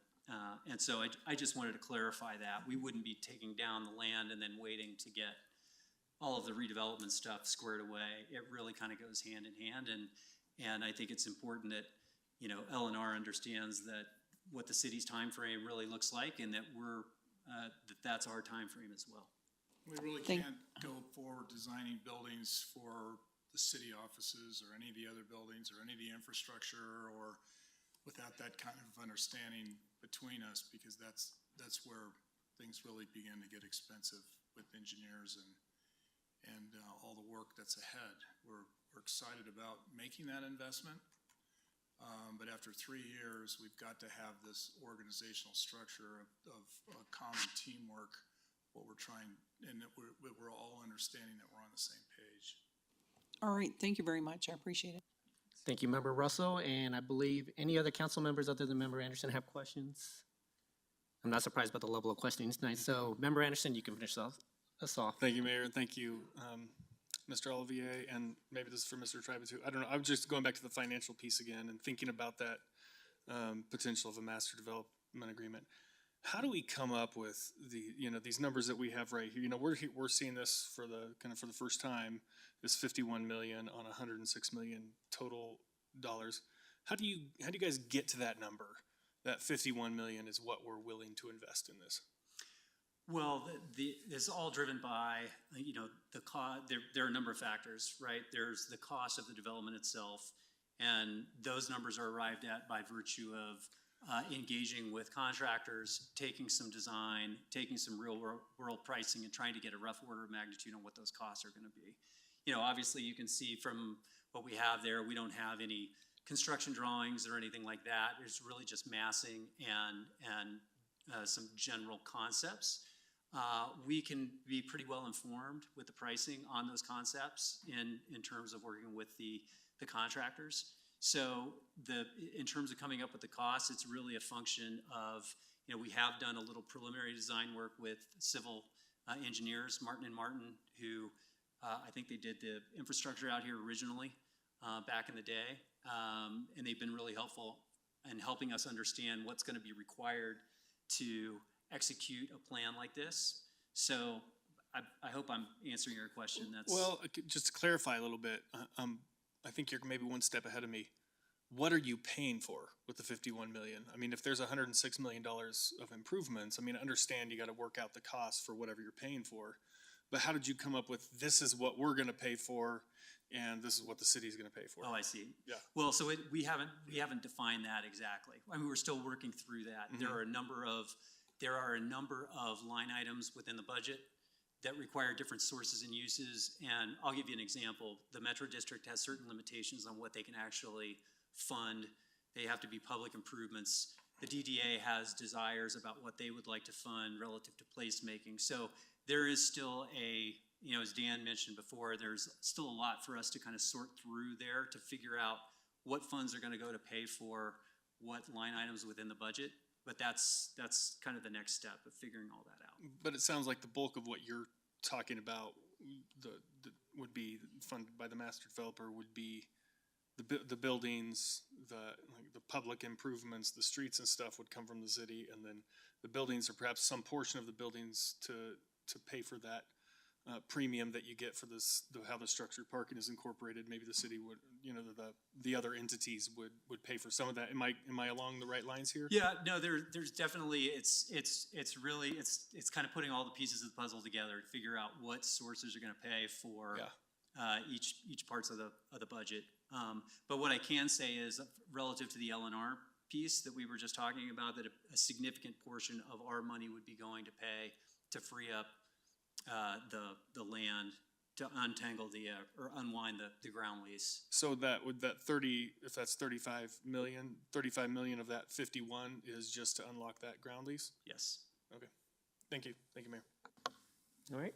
Thank you very much, and thank you very much for coming tonight and taking all of our questions. I'm really hoping as we work through this process and through this timeline that we see more of you. I think that this was very helpful for council, and obviously this is such a big project to us, so definitely want to have that visibility over the coming months and years while we work through this. So I want to thank you, Ms. Campa and Mr. Triba from Triba, Mr. Olivier and Ms. Gavina, if I pronounced your name correctly. I think I may have mispronounced some names there, but appreciate your time tonight, and yeah, look forward to continuing this dialogue in the future. Yeah, well, thank you for having us. We really appreciate it, and we hope to see more of you guys as well. Perfect. Thank you so much. And if it'd be helpful, we'd be happy to leave the models here for overnight, and maybe you could take a look at it tomorrow. Just, it's a lot to get your head around. So. I'll take it home. Yeah, thank you. No, All right. no, I appreciate it. Before we move on to the next item, 10-minute break. We'll reconvene here just a little bit after 7:50. Thank you very much, everyone.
They're open half the year anyway. Except Halloween.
Nice to see you.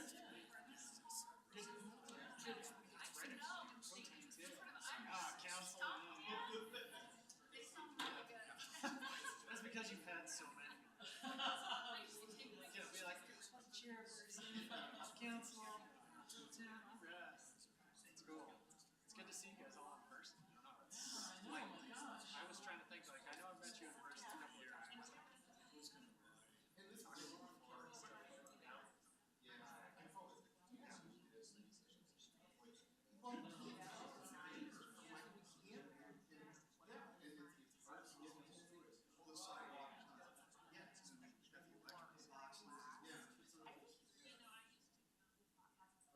I was about to say, that's why I was like, are they not doing it tonight or something?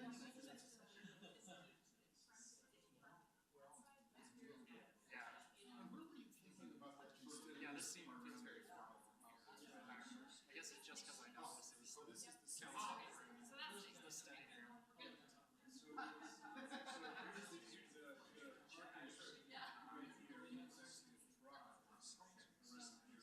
That is kind of weird. Strange. Yeah.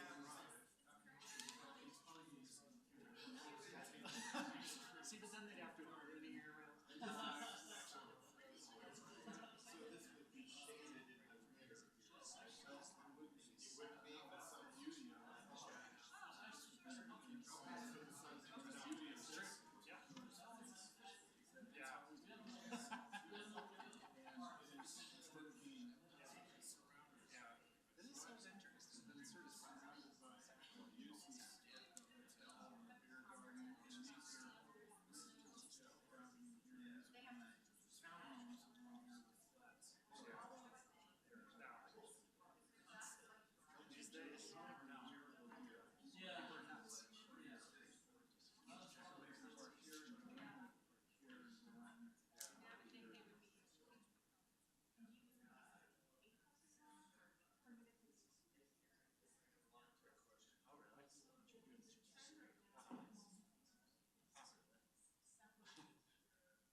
council if we're able to get back to our seats.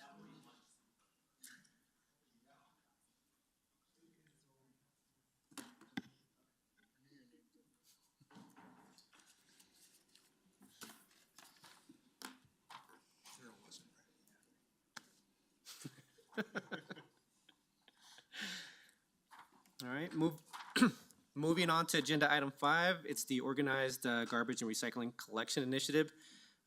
Director of Public Works, Maria DeAndre, as well as the Citizens Committee on Organized Residential Waste and Recycling Collection is here.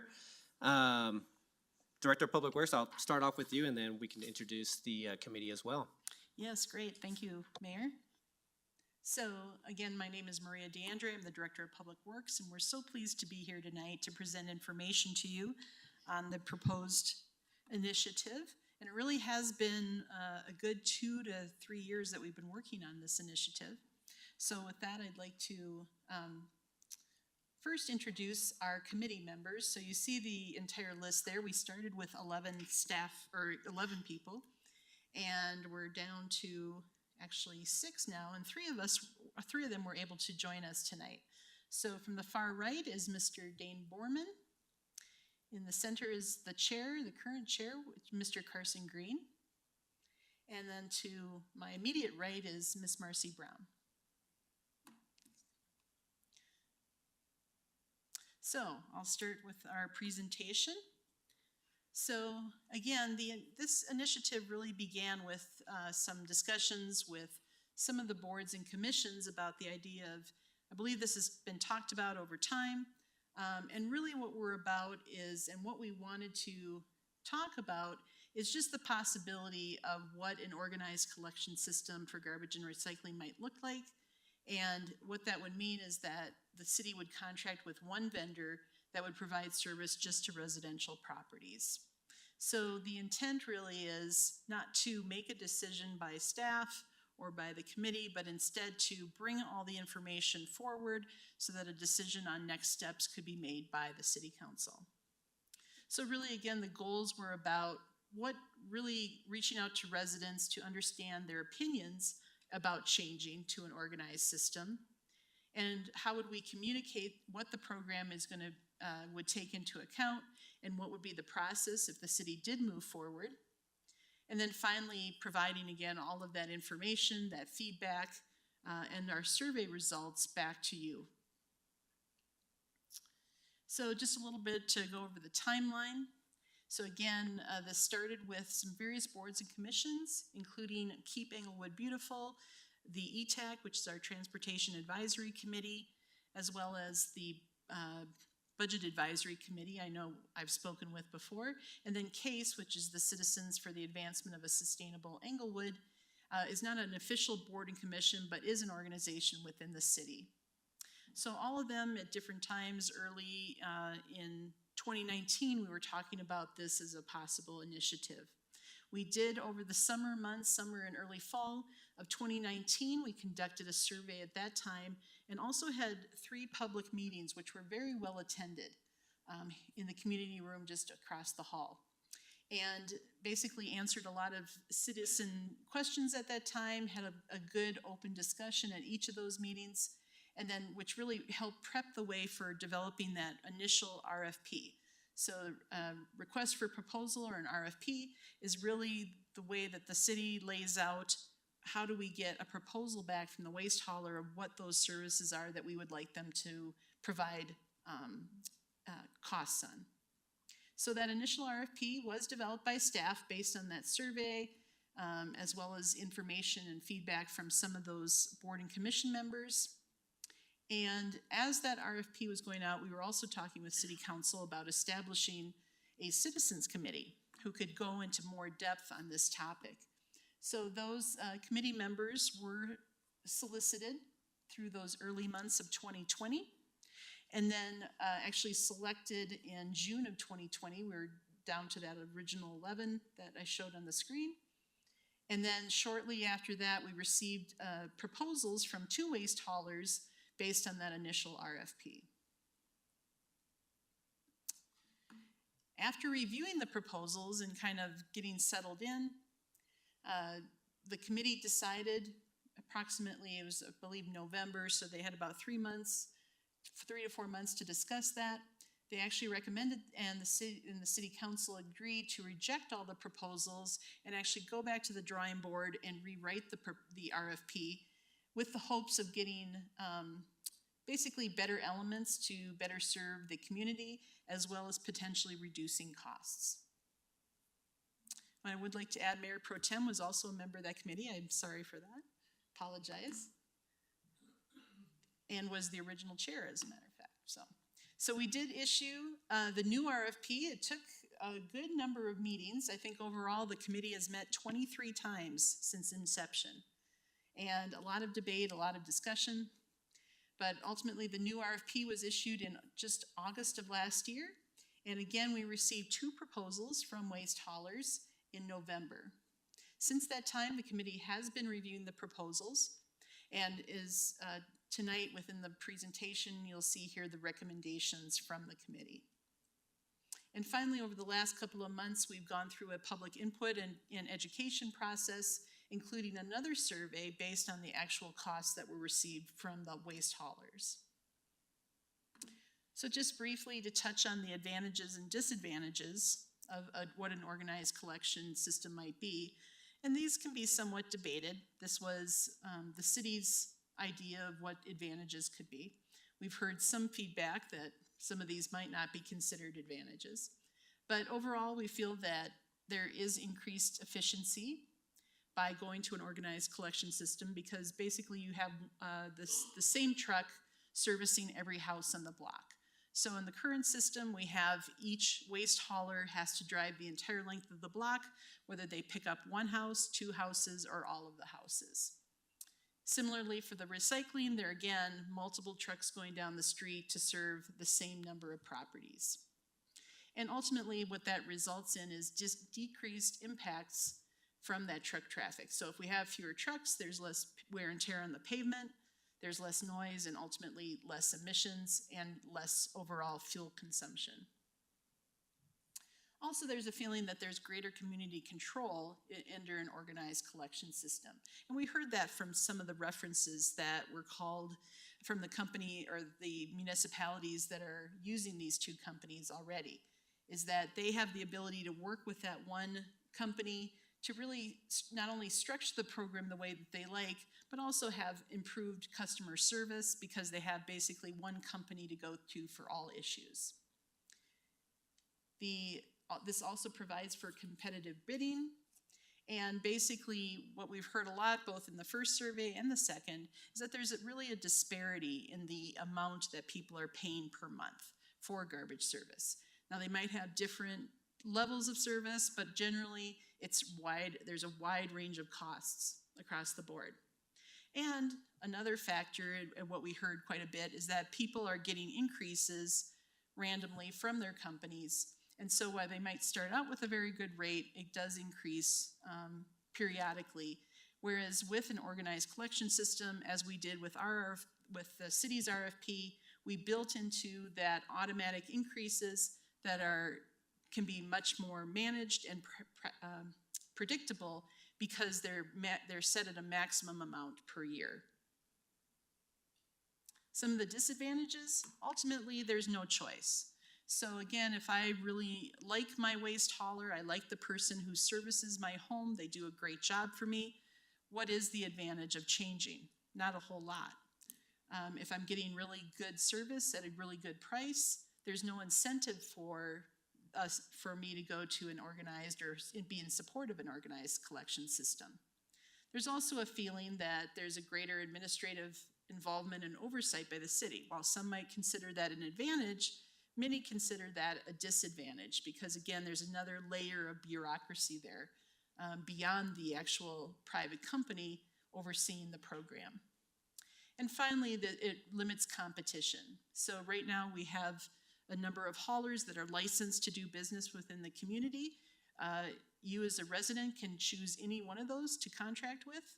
And with this, we would move, while you'd still have that option after the first year, you would be more limited in the companies that would have the ability to bid on service within the community.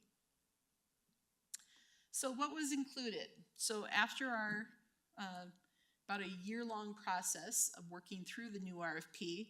Where we landed was these are the services that we wanted to get pricing on from the waste haulers. So first, weekly collection and disposal of garbage.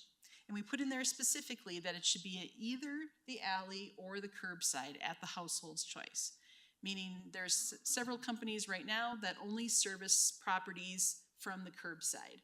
Even though the household might want to be picked up in the alley, some companies, again, will only offer it curbside. So we're saying you as a homeowner get to choose.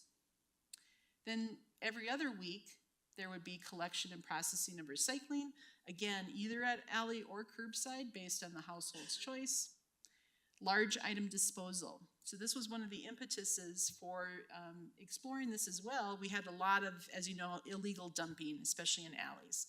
A lot of mattresses, things that people just can't get rid of in an easy way.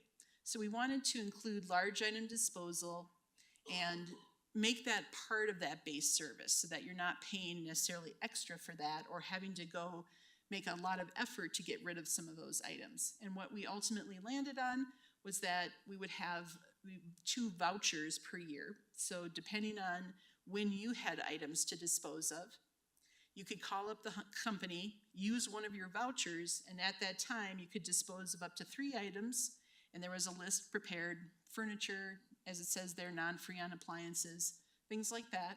So you could have 3 of those items plus up to 10 bags of trash and 10 bags or bundles of yard waste at 2 times per year based on the dates that work for you.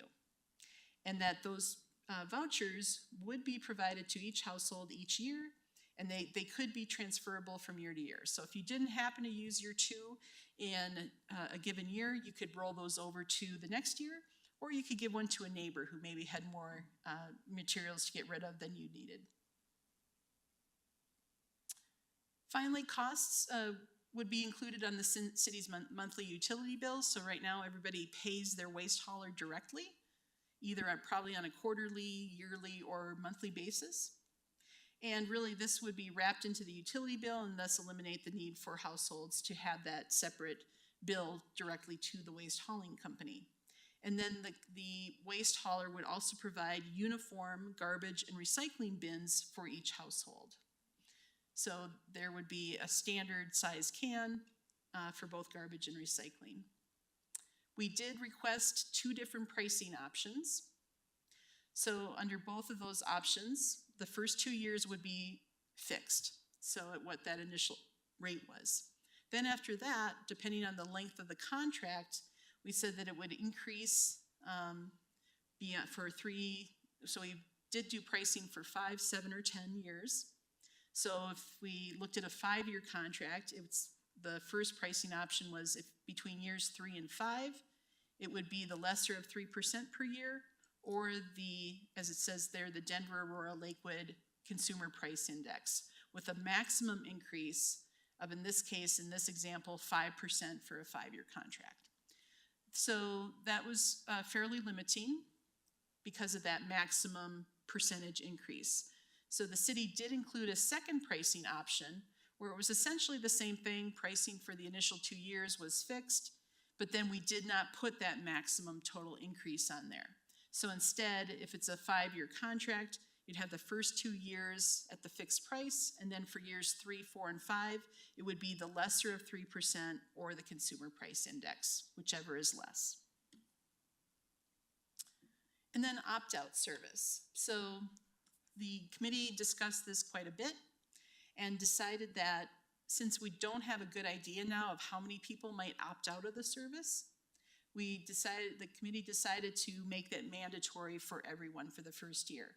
This allows households to really try the program out and say, hey, you know, is this working for me? Is it not? And then after that first year, they could opt out by basically showing proof that they have service from another company. They would still be required to pay a minimum fee of approximately $2 per month for that program administration back through the city. Composting we got pricing for that as an optional service, so if you wanted that on top of your base service. Neither company provided costs for that, but we would anticipate, if we were to move forward, that it would be likely that we would put out an RFP separately for composting. There are several companies now getting into composting just as a specific business. That's not necessarily the waste hauler's main primary role. They're about hauling waste and recycling, not necessarily dealing with composting. So we feel we could get a better price and some maybe even competitive pricing if we were to put out a proposal just for composting alone. And we did have some survey questions on that. Yard waste, again, we solicited having a yard waste event where people could bring their materials to a central location and dispose of them. We did get pricing for that, essentially the roll-offs where staff would likely staff that, and then the roll-offs would just be hauled away by the company. So we did get a price for that. And then, when we received the two proposals in November, we really were hoping that everybody would, the pricing would reflect that. And actually, each of the two proposals had some somewhat very significant differences in what they proposed and what was requested from what was requested in the RFP. And I'll walk through that with you here on this slide. So the first item there, so again, that base service was alley or curbside pickup for garbage. And that could be, again, at the household's choice.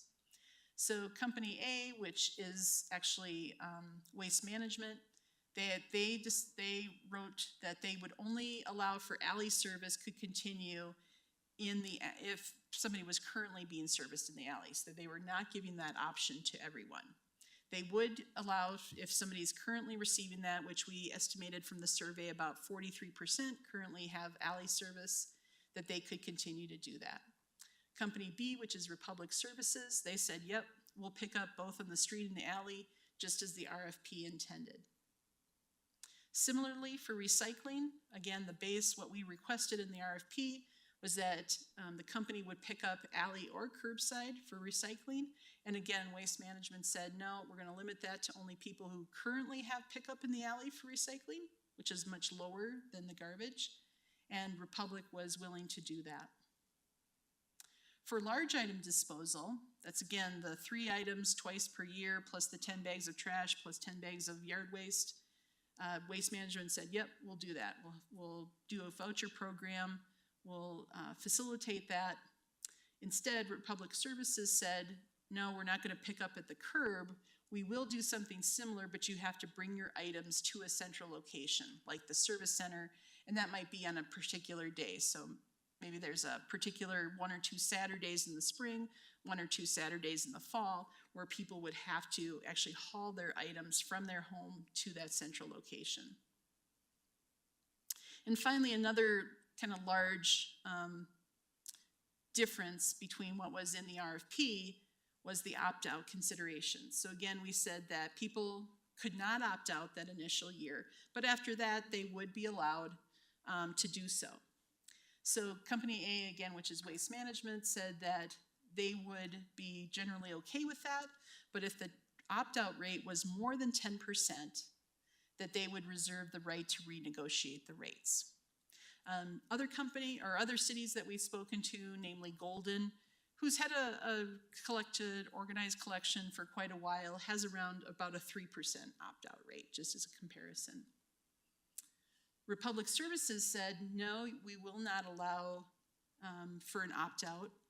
Instead, if the city wanted to do something like that, they would still have to pay the minimum fee to Republic Services. So their rates are based on efficiency and assuming that they're picking up at every single household. So Republic says, we're not going to consider opt-out, and therefore the city would either have to pass that cost on to the individual property owners or somehow come up with that difference to make up for that loss of efficiency. So overall, again, there's a lot of different nuances there in that those elements, but the pricing received from each company was relatively similar. And again, while the RFP said that the annual increases would be capped at 3% annually, or the lesser of 3% or the CPI, both companies also put some caveats on that.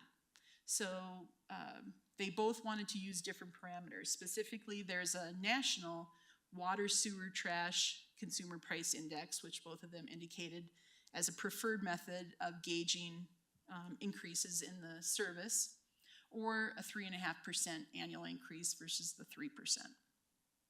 But as you can see there in the table at the bottom, assuming a 3% increase per year, or the 2 years fixed plus 3%, the base service would be anywhere from $25 to $29.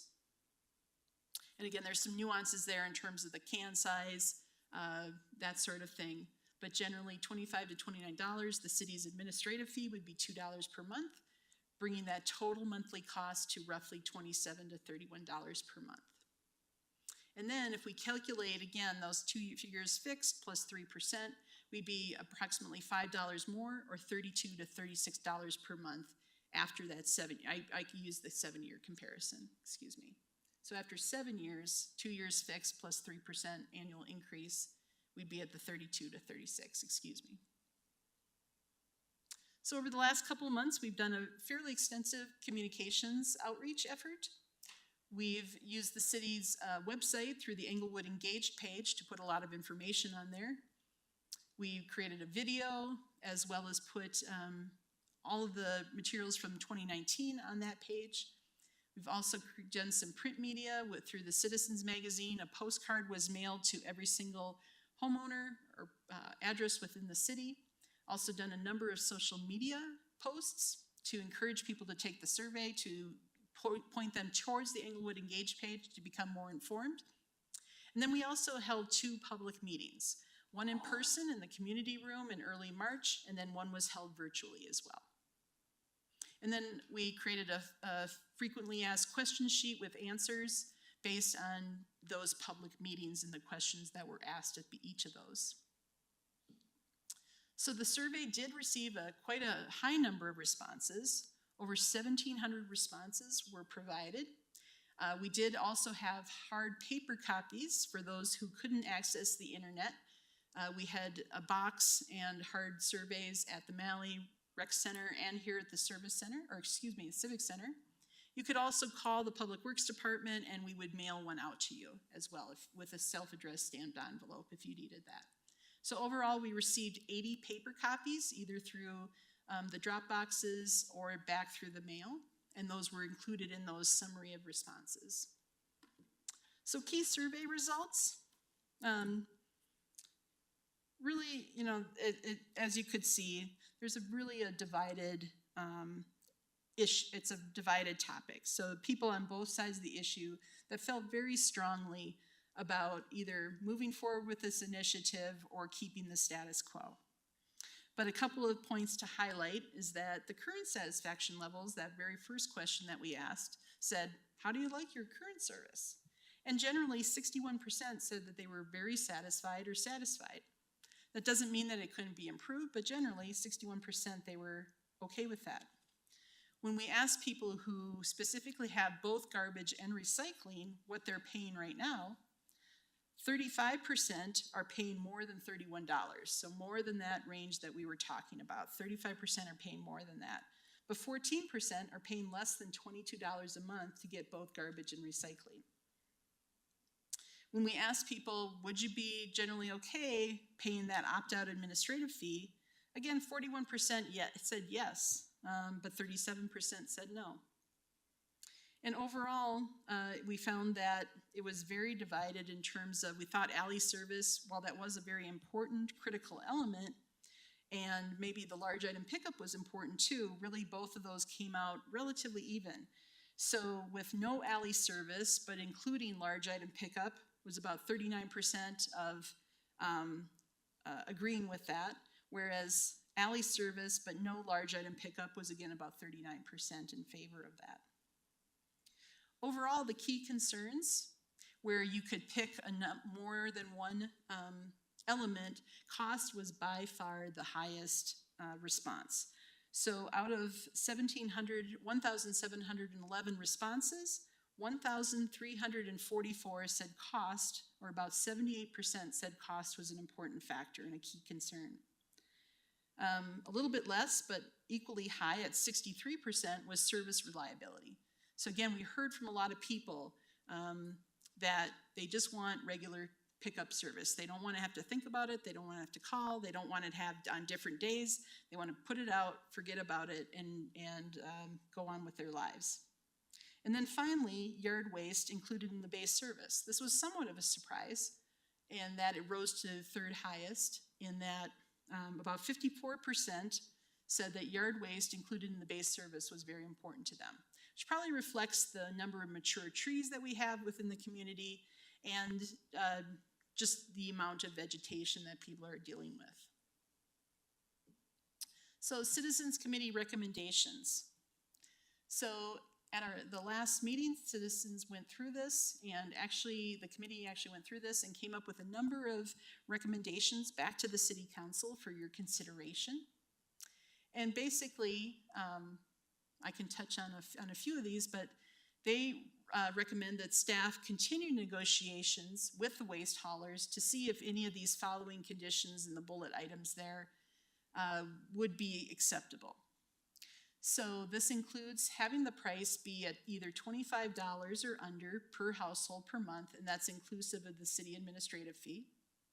Having recycling included at no additional cost, annual price increases limited to 3% or the CPI.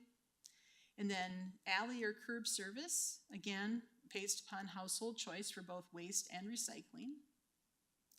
Opt-out allowed after the first year. And based on that one caveat, so if more than 10% of households opt out, that the hauler in the city may renegotiate. That was reasonable. Finally, also offering a choice between 32-gallon and 96-gallon size. We did get pricing for both of those options. However, with one proposal, there is no difference whatsoever between sizes. So on the other, there was a difference in cost, but it was not as significant as what we expected.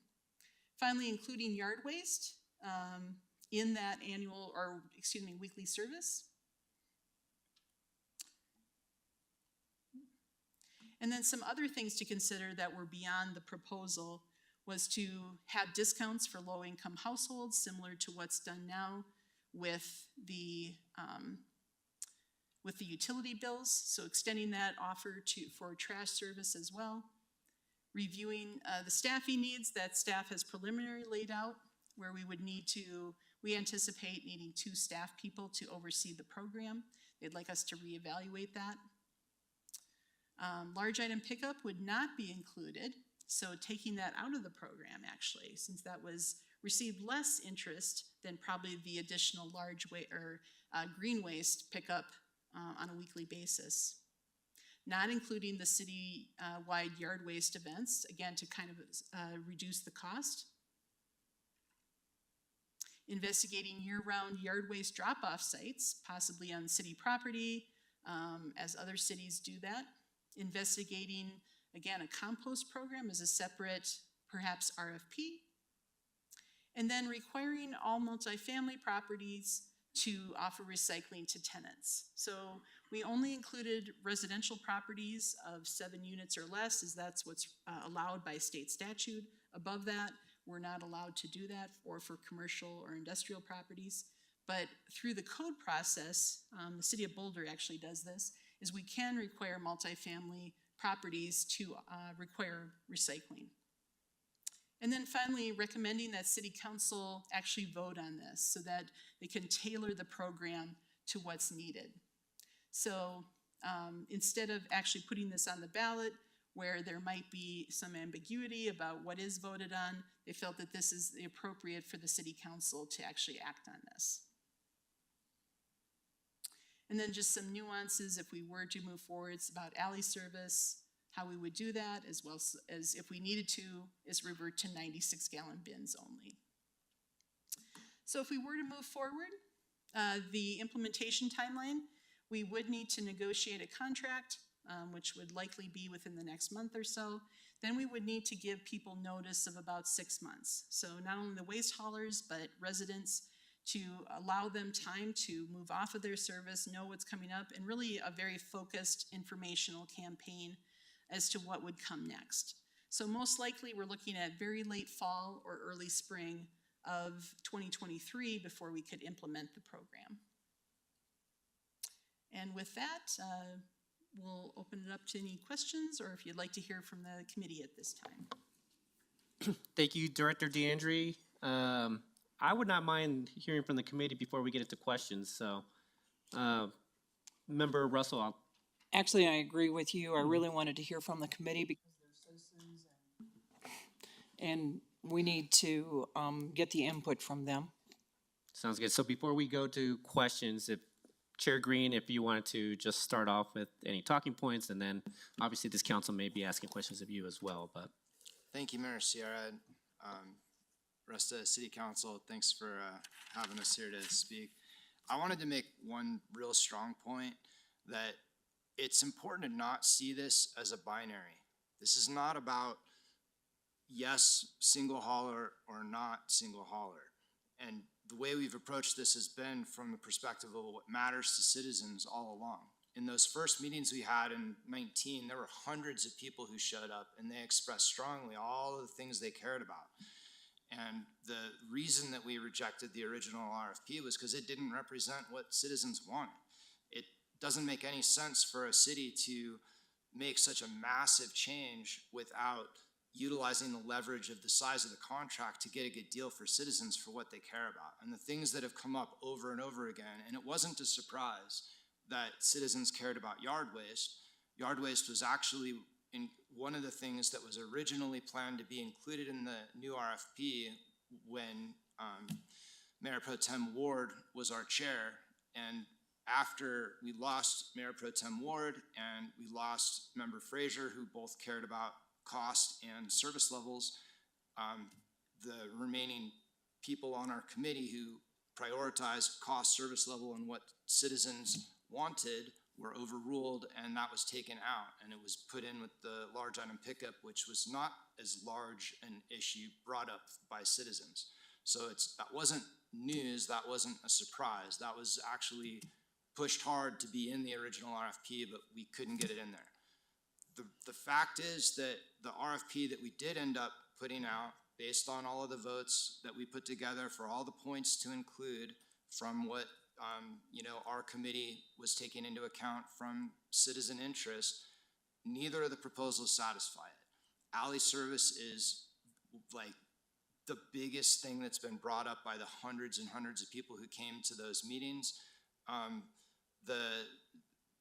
The yard waste inclusion, 63% of the survey respondents currently have that. Neither of these proposals even include that at all.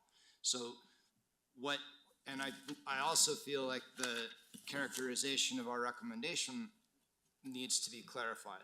What our recommendation is reject the two proposals that don't satisfy the RFP and negotiate to get these points. We voted as a committee for each of these points and to include these in a new deal, or don't do it, or it's not in the best interest of citizens. The price, $25, including the service fee at the maximum. Tons of citizens are paying $16 right now for trash and not doing recycling. And that is, 63% of the people that don't currently have recycling, which are, typically going to be the elderly, the fixed income, they're paying way less than what the bottom end of these proposals include. So, taking into account, and then cost, as we know, is by far the highest interest on the survey results. So that's why we've got costs as a critical first thing. And then, it's been the way the committee, as a committee, voted on all these different things throughout, and recycling being required won in all of our votes. So That has been part of our recommendation all along. That was in the RFP, that people don't have an ability to opt out of recycling. So if we're gonna, require recycling, then we need to make sure that it's not bumping the cost up too much for everyone who's already dealing with cost as an issue. The alley or curb service upon household choice, we voted to include that and require that, and that we recommend council not move forward with something that doesn't include that. These points are not just see if you can get them. These points, the way we voted for this and the way we characterized this as a consensus, like this committee worked hard for a long time, and it was difficult to come to a consensus where we all agreed on these points. And that's what the outcome of this is our recommendation is throw out the current proposals that don't satisfy the RFP as stated and negotiate, because we've got a huge contract here. There's no reason we can't get a deal that satisfies what citizens want, which is decent costs, alley service, yard waste included. We voted to take large item pickup out and put yard waste in as our recommendation, since the large item pickup wasn't even something Republic would do, and it seems to be a big cost increase for waste management, and it's not that high a priority for people. So we think that that can be something that people pay for on demand, but the yard waste is a big deal. The yard waste being, if you're not clear, that's currently 63% of the respondents have included in their service. They can put bundles of branches and bags of yard waste out with their trash, and that's included without extra cost. And that's been brought up as a hugely important thing. It's also, the people who are dealing with cost are probably doing their own lawns and dealing with having to get rid of their own yard waste as well. The choice between 32 and 96 gallon, that was, all of these points are what we're saying, our recommendation to you after all this work is get these things in a deal to satisfy what citizens want, or it's not worth it. Let it go to competitive market and there is a new company that's expanding in Inglewood right now. Little Dumpsters is offering more and more service. The competitive market gives people the opportunity to try to negotiate for this stuff themselves, and instead of forcing it to a single hauler and taking away the chance of having these things that the citizens care about the most. Thank you very much, Chair Green. Do any other members of the committee want to speak up? Ms. Brown or Mr. Borman? I'd just like to say that there was a lot of contentious debate on our committee, and you can even hear it a little bit in Chair Green's comments. We voted on all these things. We really did work really, really hard to try and come to a group of proposals that we think would make most of the citizens happy. Not everybody's going to be happy with everything, and I think that that even came about in our meetings, because there were a few votes that were unanimous, but it was a rarity. Generally, I think if you look at the surveys, there were some things that I thought really stood out for the proposals in terms of pros and cons. The predictable prices, I think, is a huge thing. That was, cost was the number one concern of citizens, and then predictable prices increases was number 7. So if we can satisfy those sort of things when it comes to the cost to the citizens, I think it would really make a lot of people happy.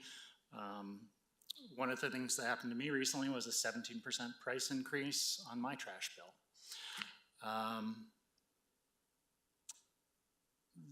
The service reliability was another big thing. It was the number 2 concern. And one of the things that I think Chair Green did a really great job of was that he really pushed for different ways for the citizens to communicate with the trash haulers, but also with the ability of penalties that actually could be assessed to the hauler if there were missed pickups or trash left on the side or something like that. And so I think that there were a lot of positive things that can come out of this in terms of effects to the citizens. There were definitely some cons in terms of we didn't get everything we wanted. We really would love to get everything we want, but we're not living in that world. And I would just say that as council, I think one of the best things we can do is, you guys can do, is debate this. And I hope, we made the recommendation that you guys vote on this mostly because we were concerned about if there was a citizen's vote on the ballot, that it would actually compromise the ability of us to make changes. It might be set in stone. And I think that would be my biggest points that Chair Green didn't cover.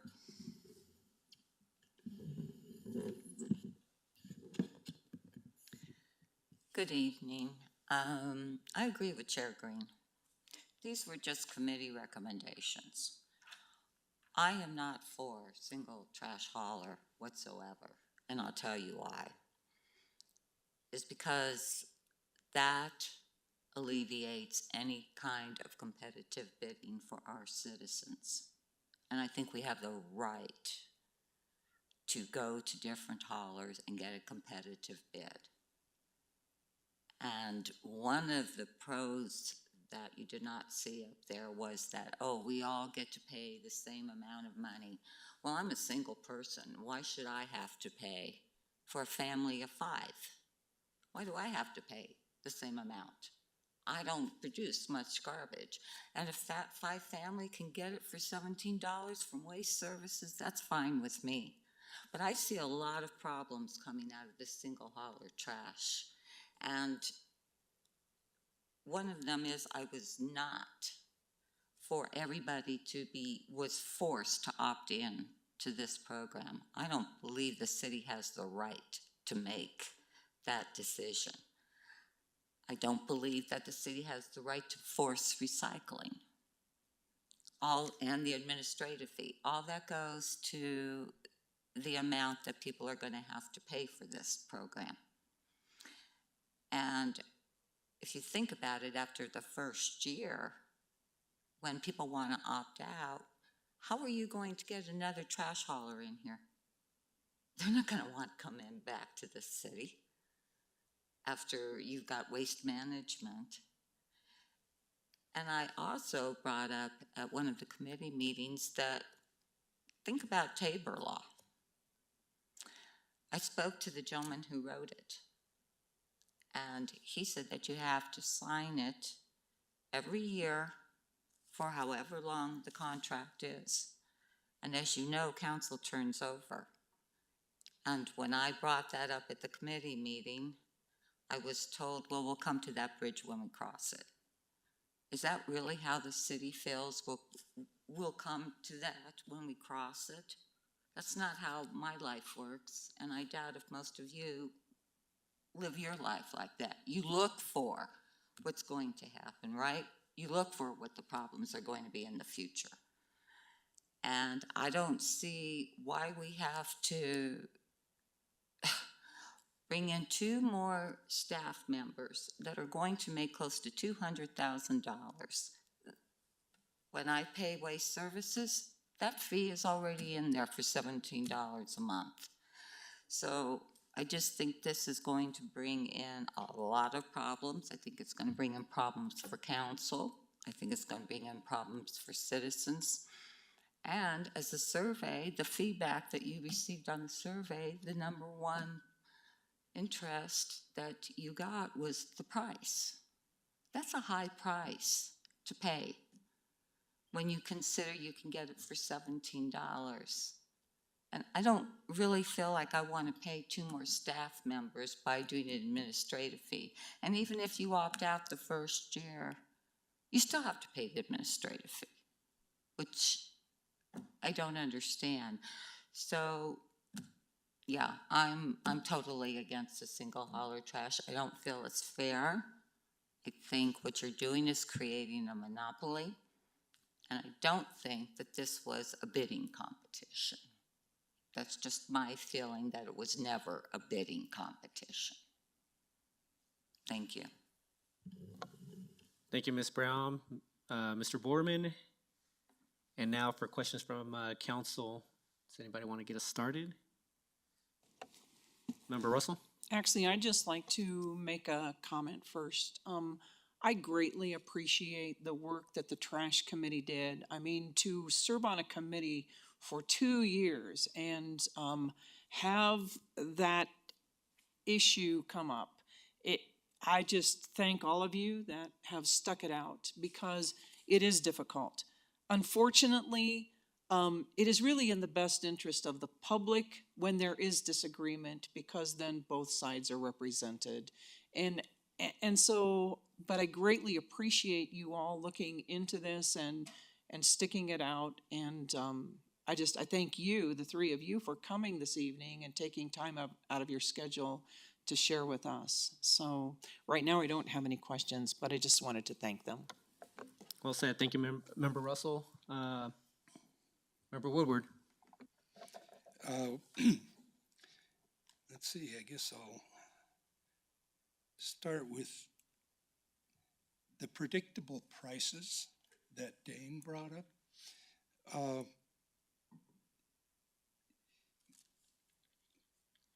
The 3%, I believe one of these were CPI or 3%, whichever is less.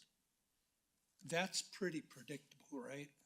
I mean, I did some numbers and I think I got to over 7 or 10 years. It was worst case $37 based on the start price of 30.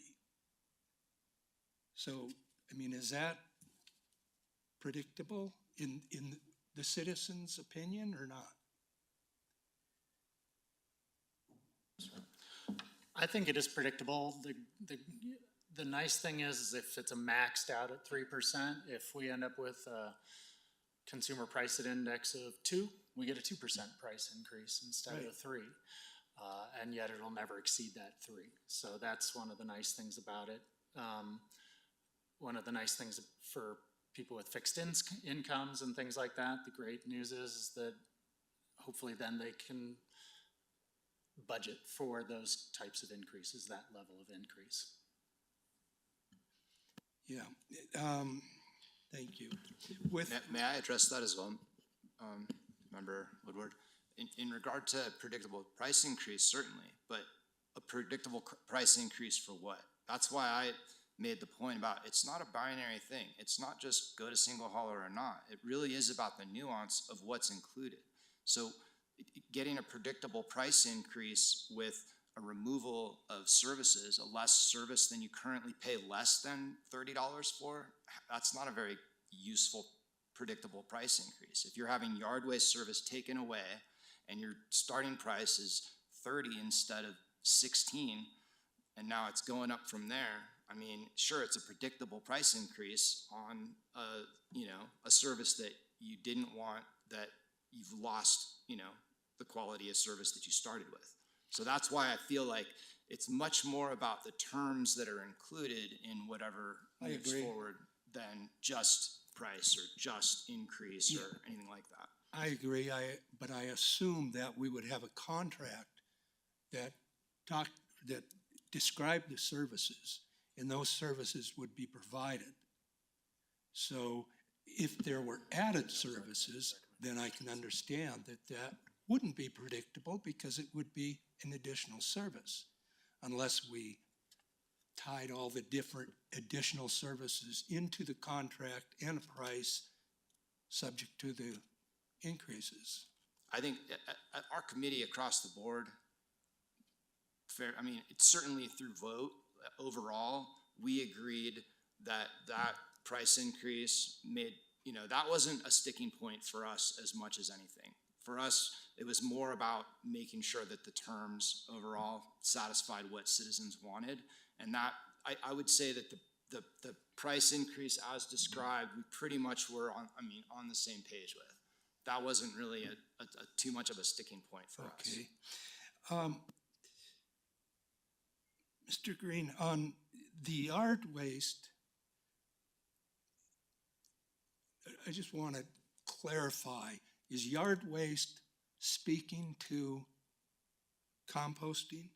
I mean, no. Or are we just talking yard waste is specifically the way that it's that term currently on 63% of the respondents' service, and means that they can put out like 4 or 5 different providers have different amounts, bundles of branches cut down to 4-foot lengths, and like 5 bags of yard waste outside the container. And that's included in pickup. And that's not going to like a recycling facility or a compost facility. It's ending up in the landfill, but it's being taken away. Correct. And don't all 3 of these carriers currently pick that up? I mean, I know mine does. Yeah, mine does. That was the result of the survey. Was 63% of the respondents said that that's currently included in their service. Some of the providers have been trying to push away from that. Waste Management rejected that. I think for new people, part of the problem that part of the reason that I'm for single hauler, if the nuance is handled, is these haulers have been dropping services. They used to, I've lived in Inglewood for over 20 years, and for 15 of those years, I had trash and recycling on the alley. Convenient, easy, makes sense. And then the haulers stopped providing that. And now only certain ones provide trash on the alley. And I don't know if any of them, no, some of them, there's at least one that still provides recycling on the alley. And a lot of people want that. They don't want to have their waste in front of their house. And we have everyone, I assume you all know about like the fact that there's the parts of Inglewood that are on hills. I happen to live on a block like that. People don't even have the ability to move their containers from the front to the back without walking all the way down the street, down the edge, down the alley. I mean, people are doing that on my block all the time. And with increased density, I hope that you have looked at the survey and looked at the comments. There's thousands of comments about the need for alley service, the concerns about curb with increased density, with parking, the curb service is difficult. There's all sorts of nuance to this that matters. So anyway, I'm sure, I don't know, have I answered your question? I think you did, yeah. Member Woodward, do you mind if I go to other members of council? I think that's 2 questions. We can kind of keep it similar to the previous topic. Okay. Do you mind if I just jump to other council members? Go ahead. Member Needham-Camp? Thank you, Mayor. I want to echo Member Russell's comments and just thank you for your time. This is maybe not the most glamorous civic duty, but it's so needed, and it's clearly so important to our community, and you've really dedicated a lot of time, and you've served your neighbors, and so thank you for that. I have a few questions. As you know, I'm a newer member to council, and so I wasn't here at the inception of this conversation, and I'd like to get a sense of, in your conversations, did you explore a pay-as-you-throw model, if you're familiar with that, and why are we maybe not seeing that in some of the RFPs? Director DeAndrea can address that too. We did have in the RFP, we requested for both like the fixed largest containers that are most common, the 96 gallon, and then also pay as you throw. And we got responses for from both, right? But the pricing wasn't very favorable towards pay as you throw overall. That pretty much sums it up. She's agreeing. So we couldn't really, but there's still like Member Brown is a strong proponent of the smaller containers, especially if, and it makes sense especially if the people have to move them around. Like if you've got an alley and you can leave your containers at the alley and take your trash and recycling out to the containers, which is the way it worked in Inglewood for everyone with an alley forever, that is ideal for someone who's, disabled, elderly, not able to move the containers over weird terrain or, angles, etc. But if they do have to move them, then there's more need to deal with having smaller containers for people who have smaller amounts of waste, etc. So, but we just didn't get a big price improvement from that option. That's helpful because it does seem that other municipalities have maybe secured more affordable prices for those smaller containers. And that leads to my next question is, how much research and kind of what handle do we have on other municipalities in the metro area and how those who have moved to single hauler? I know, Director, you mentioned that Golden's opt-out rate is at 3%. Do we have a strong sense of all the opt-out rates of all the other municipalities in the metro area who are engaged in a process like this? Because I'm concerned that based on the survey results, if we have a high opt-out rate and we do need to renegotiate, will we get worse terms for citizens, and then how will that impact the future of the program if this goes into effect? Sure. I think the one thing we learned through our research was that everybody's is a little bit different. So some cities offer an opt-out program, or have the opt-out, I should say, as opposed to offer it. Some have an opt-in, and where you can just sign up for the service where you're not required to participate. So it does run the gamut. I think Golden's was probably the closest to ours of what we had structured, which is why I use that as a comparison. But at the same time, they've also, as I mentioned, had organized collection for quite a number of years. So it's a tried and true practice and service within the city of Golden.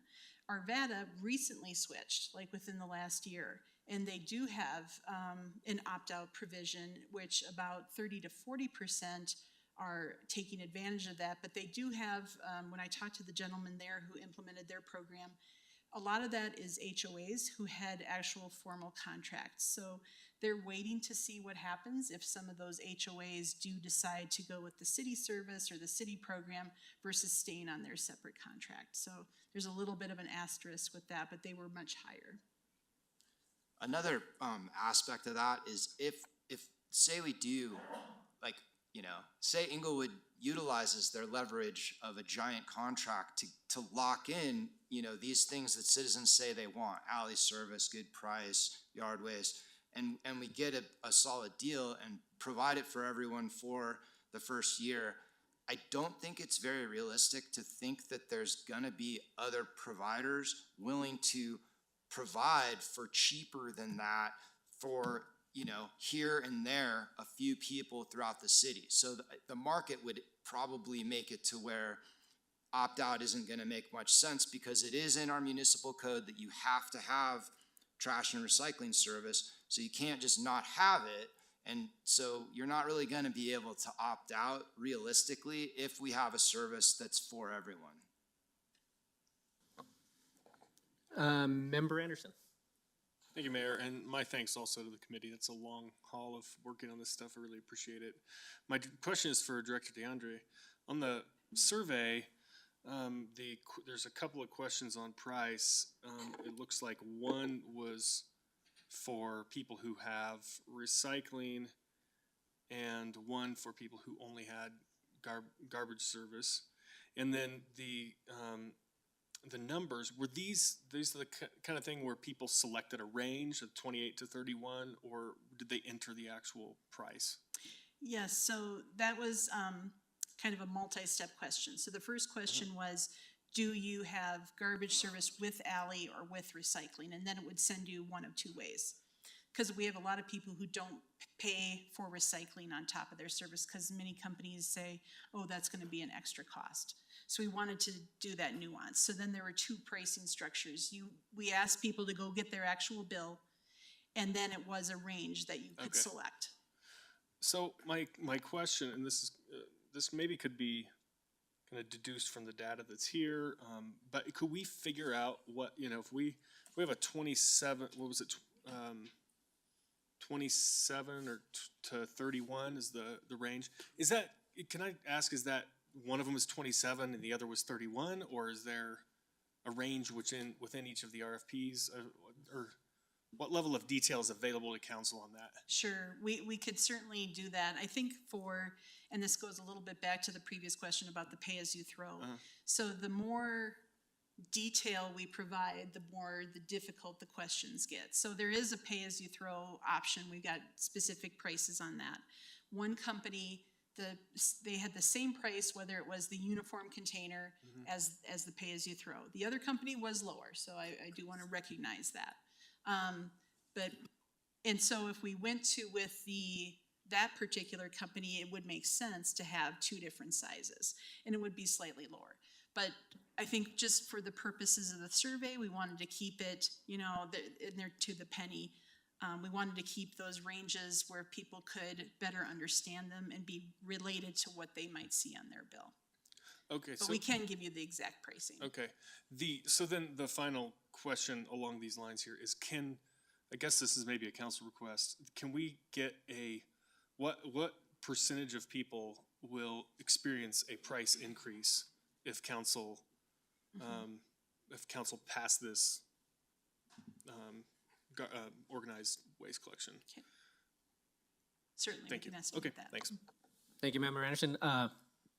Ms. Brown, did you want to answer or add to that, or? All I would like to say is that I don't believe that this big of a decision should be left to council.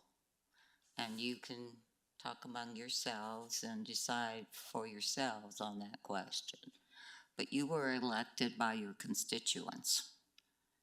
And I think you have an obligation to those constituents who have been up here and who have not been in favor of going to single hauler trash. And if it were up to me, which it is not, I would really listen to the citizens.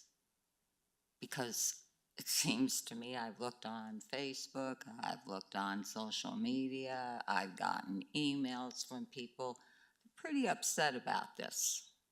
So I would just ask the council think about it, and that the citizens to me have already spoken because of the price. That's number one in your feedback was price. And so if that's the main drive, and also what Chair Green had mentioned, then I think it should be left up to the citizens, and I think they've already answered your question. My take. Thank you. Thank you, Ms. Brown. Ms. DeAndre, question for you. So I'm trying to figure out the admin fee and just the administrative aspect of it. Is there a reason why we're looking at this model and not just allowing, and correct me if I'm wrong, if the admin fee is something we would have to do regardless, but if we just allowed citizens to just pay whichever hauler is chosen as part of it, would there still be an admin fee or just administrative costs, I guess? Sure. Yeah, so the administrative fee is really made up of two elements. So there is a staff cost, because what we learned from other communities who have an organized collection is that as much as you push calling the company directly, they still call the city. It's a city service and they'll call the city. We may turn around and still direct them to that other number, but ultimately we're still handling billing questions, we're handling a lot of that first take, if you will, and emails. The other person would be to oversee the program as a whole and negotiate the contract, work with those day-to-day issues that arise. Things, happen, we have the penalty system in there, just basically dealing with the contract and overseeing that. So there were two positions anticipated.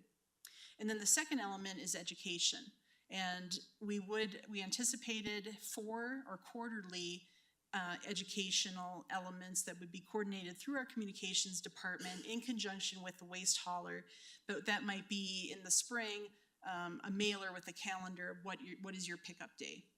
And more information then, it might be in second quarter about what can you recycle, encouraging more recycling.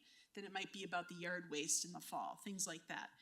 We kept those prices for those communication materials within the admin budget. That's not to say that we couldn't put that into the contract and reduce that administrative fee, but that was the way we set it up. We still feel that there would be some level of administrative need that would entail more staff if we were to bring this program in-house. Thank you, Director. And then a second question, just regarding waste management. I think we stated the name, but they were the ones that wouldn't do alley pickup. Correct. So do we know for sure, like, if we take the recommendation of the committee and actually go back and try to lower the pricing and try to get what's important to the citizens, is waste management possibly going to change their mind about doing alley pickup? And the third, obviously, Waste Connections, that they're the other $1 billion revenue waste hauler that operates in the city. So would they also potentially come back in with pricing, I guess?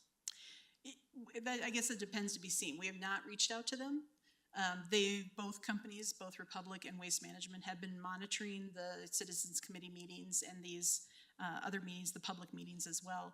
So we'd probably have to ask them that. If that was a no-go for sure from both of them, then we'd be looking probably at a new RFP. I think we'd also want to talk internally with our legal staff about, is it just better to go out with a new RFP, or is there the option to negotiate at this point? All right. Thank you, Director. Mayor Pro Tem? I have a couple questions related, I think, largely to the process here. One of them is, when I was out on the campaign trail late last year, I encountered a resident who said that he wasn't happy with his trash hauler, so he fired them.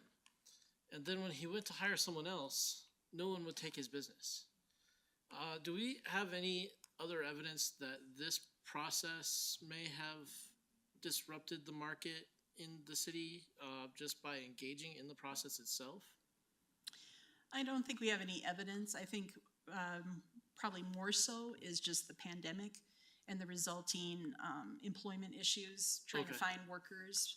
I think that's at least what we've heard from the two proposers is more their struggle is getting the necessary and qualified workers. They are CDL drivers to drive the trucks in order to have competent, safe staff to service the contracts. Okay, and then secondarily, somewhat related to that, we received responses only from 2 haulers, even though there are several more, or at least one more hauler that do business in Inglewood. Did we get any feedback as to why no other haulers chose to bid?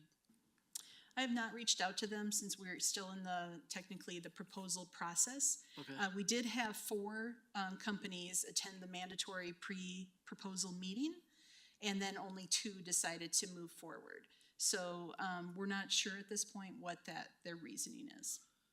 But we would certainly follow up once we have some next steps identified. Yeah, that would be one thing that I would certainly like to know before I would be willing to authorize even pushing this out for bids again, is why we only got a response from 2 people in this.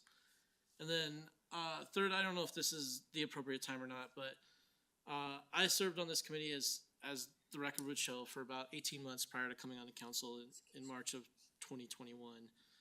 And I just want to thank my peers who are here tonight, who served with me on the committee. And there were a lot of decisions that we made as part of that. I was, for instance, not on board with the recycling mandate. The minutes of the committee meetings will show that. Some citizens appear to be confused on that issue. But I just wanted to go on record today and say the minutes of the committee meetings show my votes and what I wanted related to the service in the city. And the purpose for me of serving on the single hauler and of exploring this was to find out if we could find a product that served the needs of our citizens, and Chair Green hit on this a bit tonight, at a rate at or below what they were currently paying. From what I've seen now, that's not really the product that came back, but I'm willing to hear more and see more negotiations to see if we could get closer to that.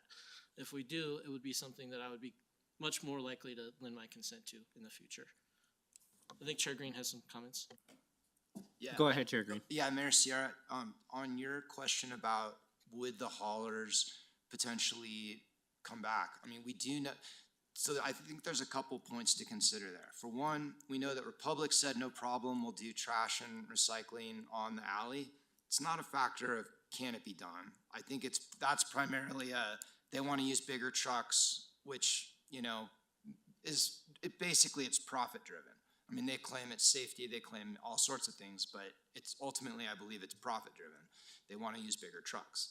And so our recommendations took into account taking away some of what was included. By taking away large item, which is a very expensive thing that Waste Management did include, that does give room for them to potentially offer the deal, knowing that Republic will do the alley, and the fact that this set of things that we recommend is closer to what both of them are currently providing than what the RFP actually asked for, I think there is opportunity to negotiate and get a good deal. Thank you, Chair Green. Member Woodward. Yeah. Mayor Pro Tem Ward's concern, I just changed services just within the last few weeks. And I was told by a company that isn't in this group that I was trying to negotiate the deal, and they said something about, well, we are phasing out Inglewood. I mean, they made some comment like that. They were billing for trash and recycle almost $38 a month, 457, 458 a year. And I also got another bid from one of the bidders here, and I ended up with a lead that I got 2 weeks ago here, and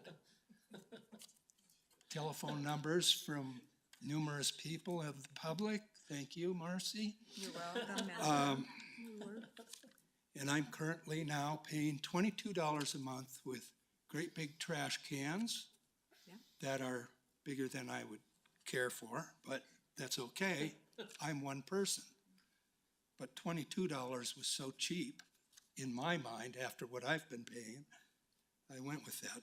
A couple of questions for you, Director. Let's see, how long is this proposal good for? I'm sure there's a date on it somewhere. There is. So originally, when we got the proposals, I believe what was written in the RFP was 120 days. And I've requested from both companies to extend that through the end of May. End of May then? And did they agree to that? They did. Mm-hmm. End of May, okay. And the contract, if we were to do this, could we do a 10-year contract with the terms with both haulers? Yes, so we did get pricing. One company provided, so we asked for 5, 7, and 10-year contracts. One company provided 5, 7, and 10. The other company provided only 7 and 10. Again, for the sake of simplicity, I try to keep it as close to apples as apples, so we use the 7. The 10-year is a possibility, and the way that we do multi-year contracts to address the Tabor issue is that they're a multi-year contract subject to annual appropriations, as you're familiar with. Right. And third one is surcharges. They really, very interesting. Maintenance and surcharges. I don't know what maintenance they're talking about. The surcharges are fuel, I understand something like that, but these were inclusive bids, nothing else, full service bid. That is correct. Thank you. That's it, thanks. Thank you, Member Woodward. Member Anderson. Thank you, Mayor. I guess my question is there a process we could use that puts the city, rather than an RFP where we, hey, give us your ideas, could put us more in the driver's seat and say, here's our price, here's our non-negotiables, can anybody meet this? We have these two companies, and just turn it around on them, put us back in the driver's seat. I mean, I look at these bids, or at least what I know about them, and there's some good things in there, but I don't think these are stellar deals. And if we can get a stellar deal, or at least a good deal that's a better deal for most of our citizens, then I think there's room to do this. But we got to figure out how to get ourselves back into the driver's seat on the negotiation. Is there a process for that? Yeah, I think that's, again, we take this feedback, and that really becomes a legal process of how we structure that negotiation and how we do that. Okay, thank you. Any other questions from council? Member Nunnenkamp? Yes, my question is about the recommendation from the committee that this be decided by council because if it goes on the ballot, it will be, quote, set in stone. My understanding from a previous council request is that while we could put an ordinance on the ballot that would be maybe word for word, we could also put maybe just a question on the ballot that would advise council but would give us significant flexibility on how it would actually be implemented. And I just want to make sure that that understanding is correct and that that's the common understanding. Can you speak to that? Yes, that's my understanding too. I read that council request response, and it sounds like, yeah, it definitely goes beyond just having a yes or a no, if we were to put a ballot question on there. May I respond also to that?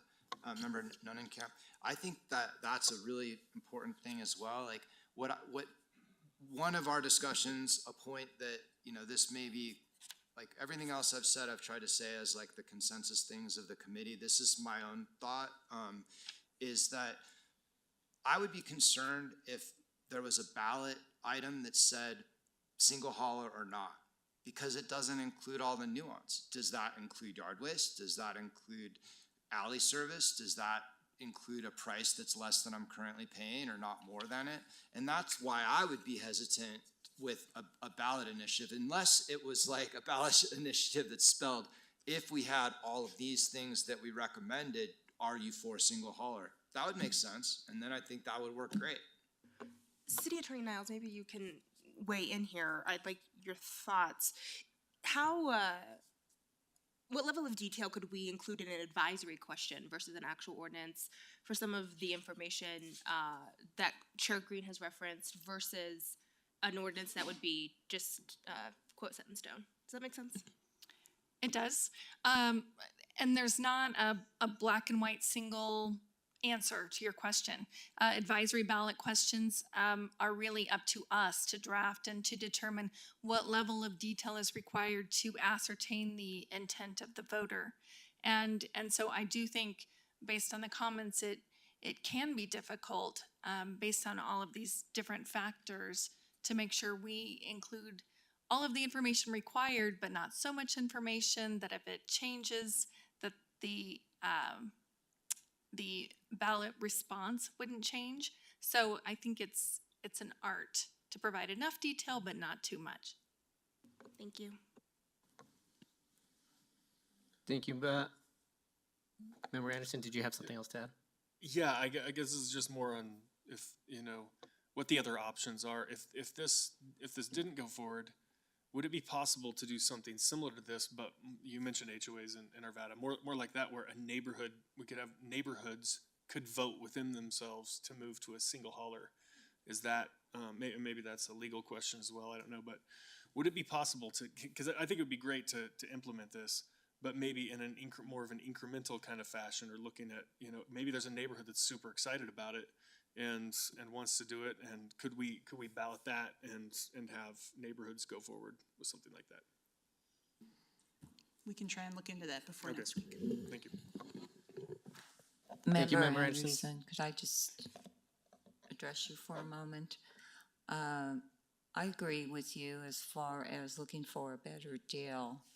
I think this is far from a good deal, but I don't know if you know that Highlands Ranch has a single hauler trash.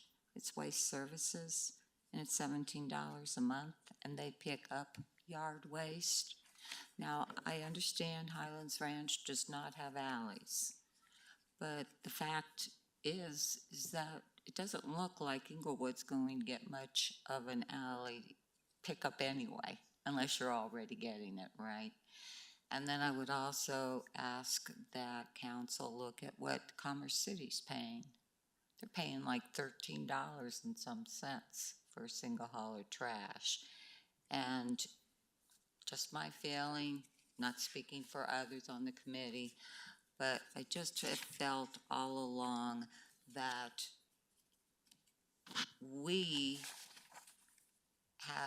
that the trash haulers have had leverage over the committee instead of the other way around.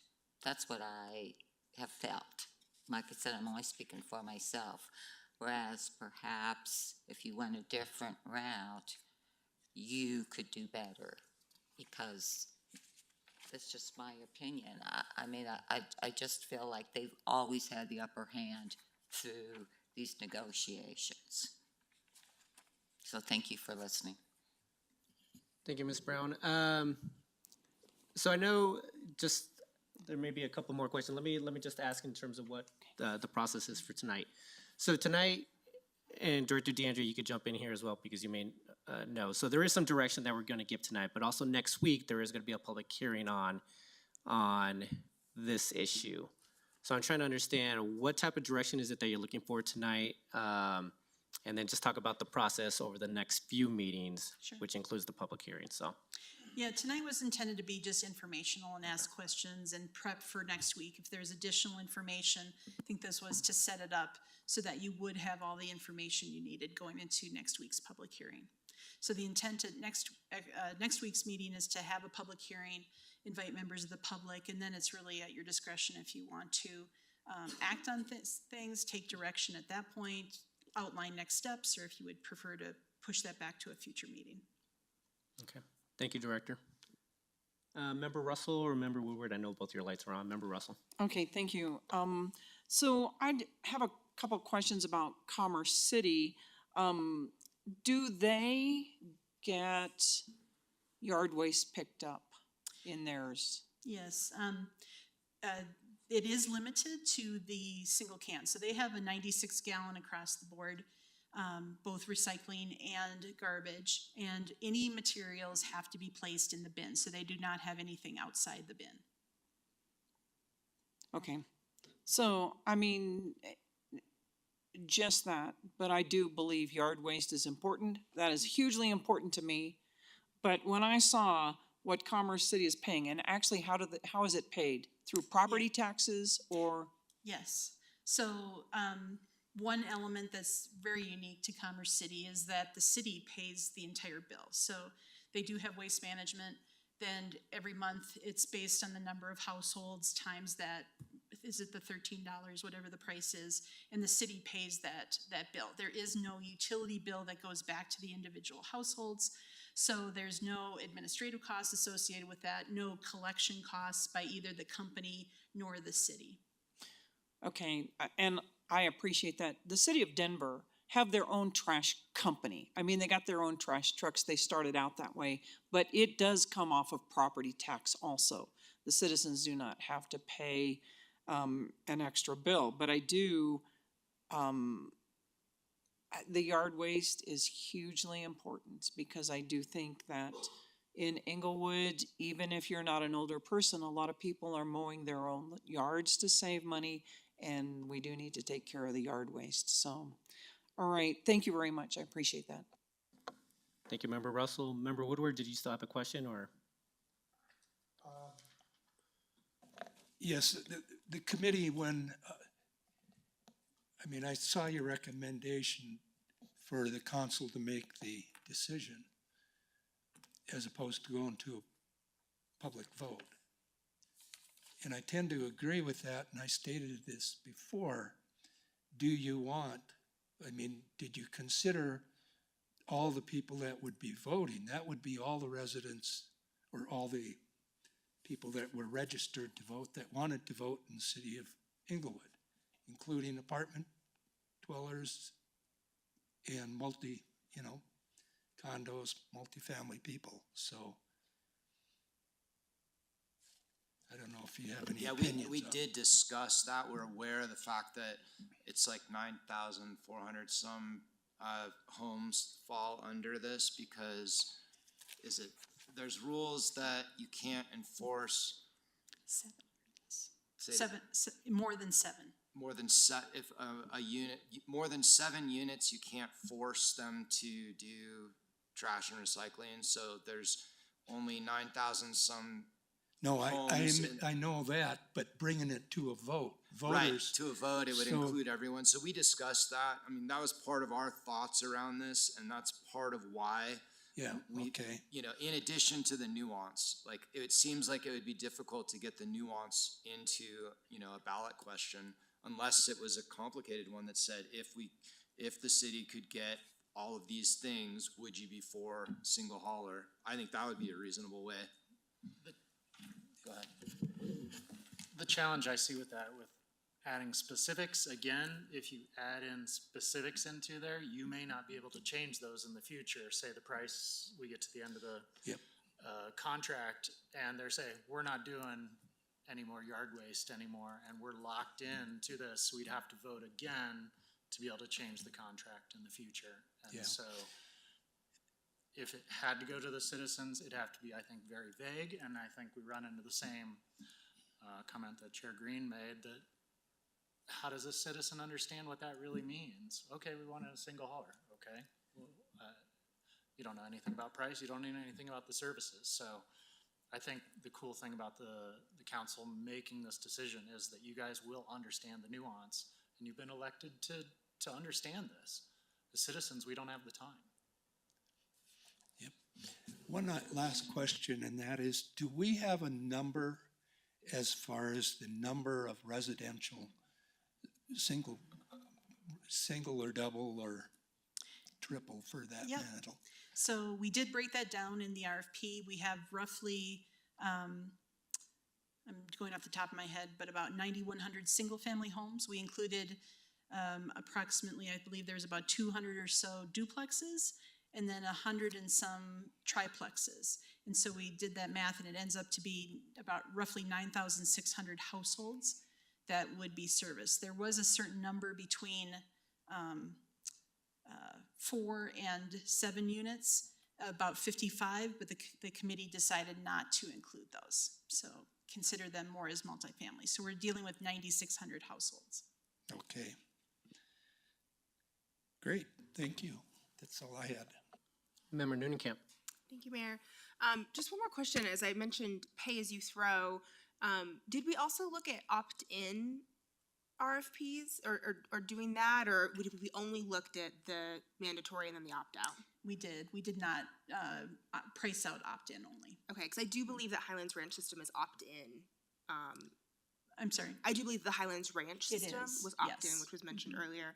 And then just in the spirit of prepping for the future meetings, one issue that I think is just coming up quite a bit from citizens is customer service.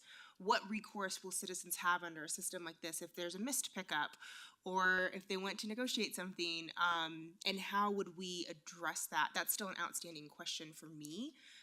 So any prep on that would be great.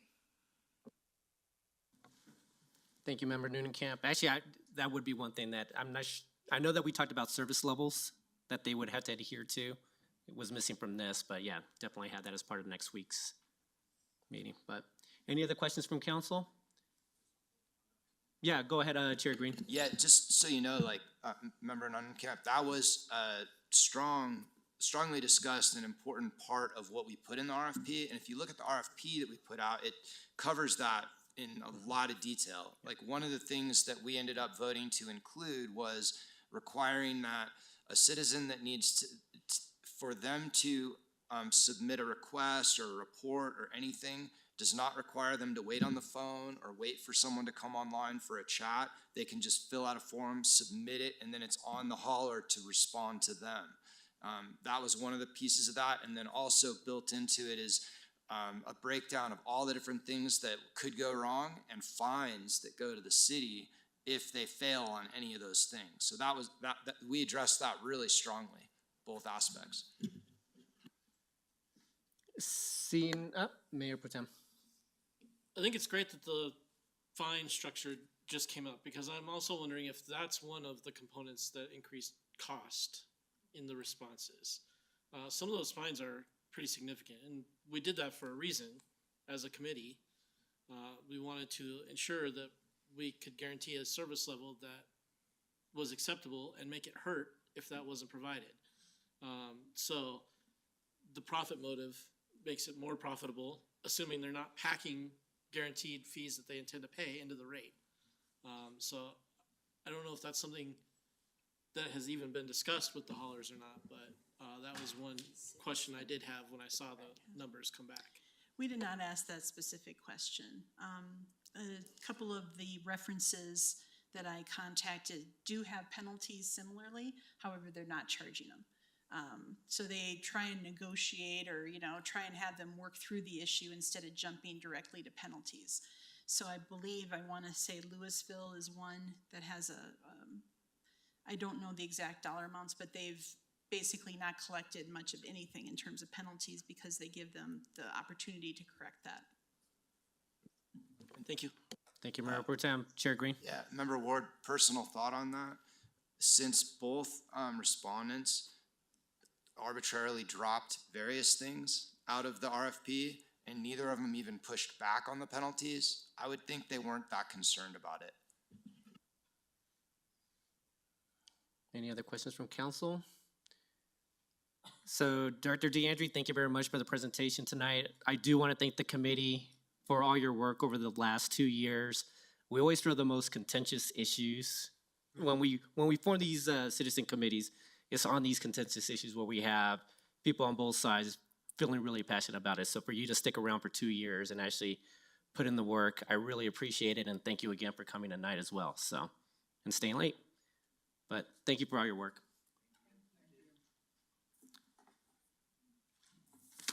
And now we're moving on to agenda item 6. Unless somebody needs a break, I'm ready to just keep moving on this one, but let's just keep moving. All right, so up next is the preliminary 2023 revenue and expenditure underlying forecast assumptions, and I believe we may have Director of Finance Loh online. Is that true, or? She is not online.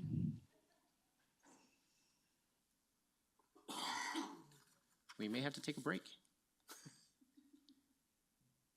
City Manager Lewis, do you want us to take a 5-minute break while we try to locate Director Loh? Yes, please.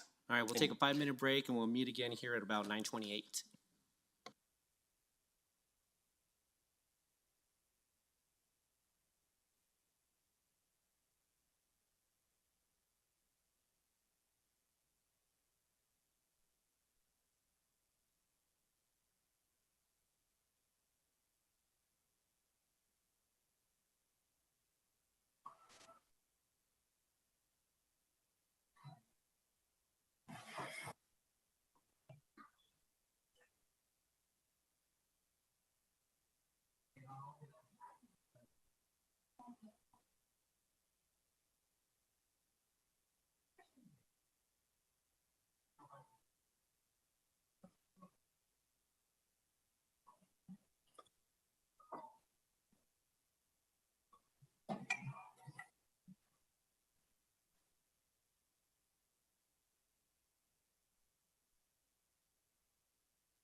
Yeah, I see him.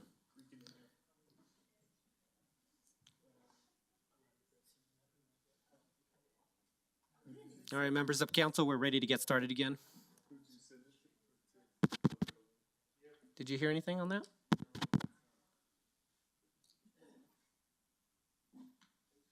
I didn't realize these turned off though.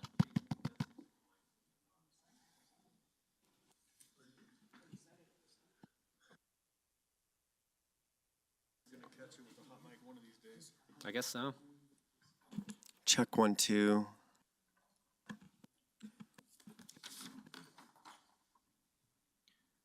All right, did that work?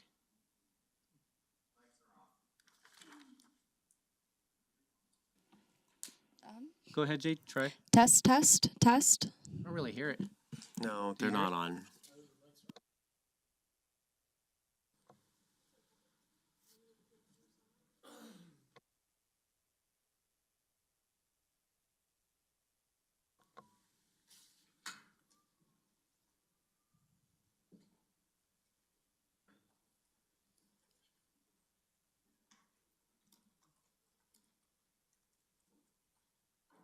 Test, test. Oh, there we go. All right. Members of council, we are now back. Up now is Director Jackie Loh. She's here to present the preliminary 2023 revenue and expenditure forecast assumptions. Good evening, Director Loh. Oh, we don't hear you, Director Loh. Doesn't look like you're on mute, but we see your lips moving, but we don't hear your audio.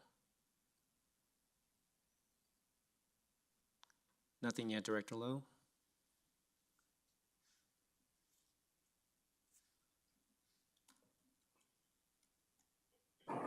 Hello, can you hear me?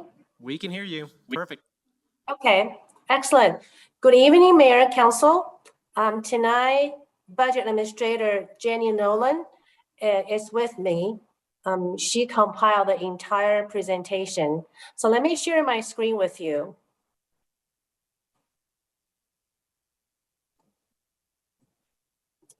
Yeah, tonight's presentation includes 2 topics, and staff are seeking council's directive about the 2023 preliminary budget assumptions and a continuation of fund balance reserve policy discussion. Tonight's agenda, we broke this into 4 parts. Part 1 gives you an overview of the 2023 budget planning. In second part, we will discuss the 2022 revenue expenditure estimates and how they lead into the 2023 projections and beyond, and how the forecasts impact the general fund balance. And part 3, we want to show you the 2021-2022 comparative year-end fund balance estimates for other funds. Lastly, we want to continue the discussion about the reserve policy. Later, at the end of 2021, we talked to quite a few council members. We took your feedback very seriously. From the feedback we received from a council member, we asked council members what are the current processes working, what areas for improvement. It seems the council members are fine with the existing budget calendar and the process, but quite a few council members did recommend we improve the capital improvement plan discussion. So first, we're going to combine the CIP presentation with commissions, boards, and committees. So we are going to have a combined meeting 2 weeks from today. The second, we received 1 comment from a council member, asked the staff to explain the deviation in CIP from year 2 to year 1. We also received feedback from 2 council members to talk about cost benefit analysis for projects and initiatives and what's the cost to take on one strategic plan. Also, the council asked the staff to discuss the effectiveness of outsourcing.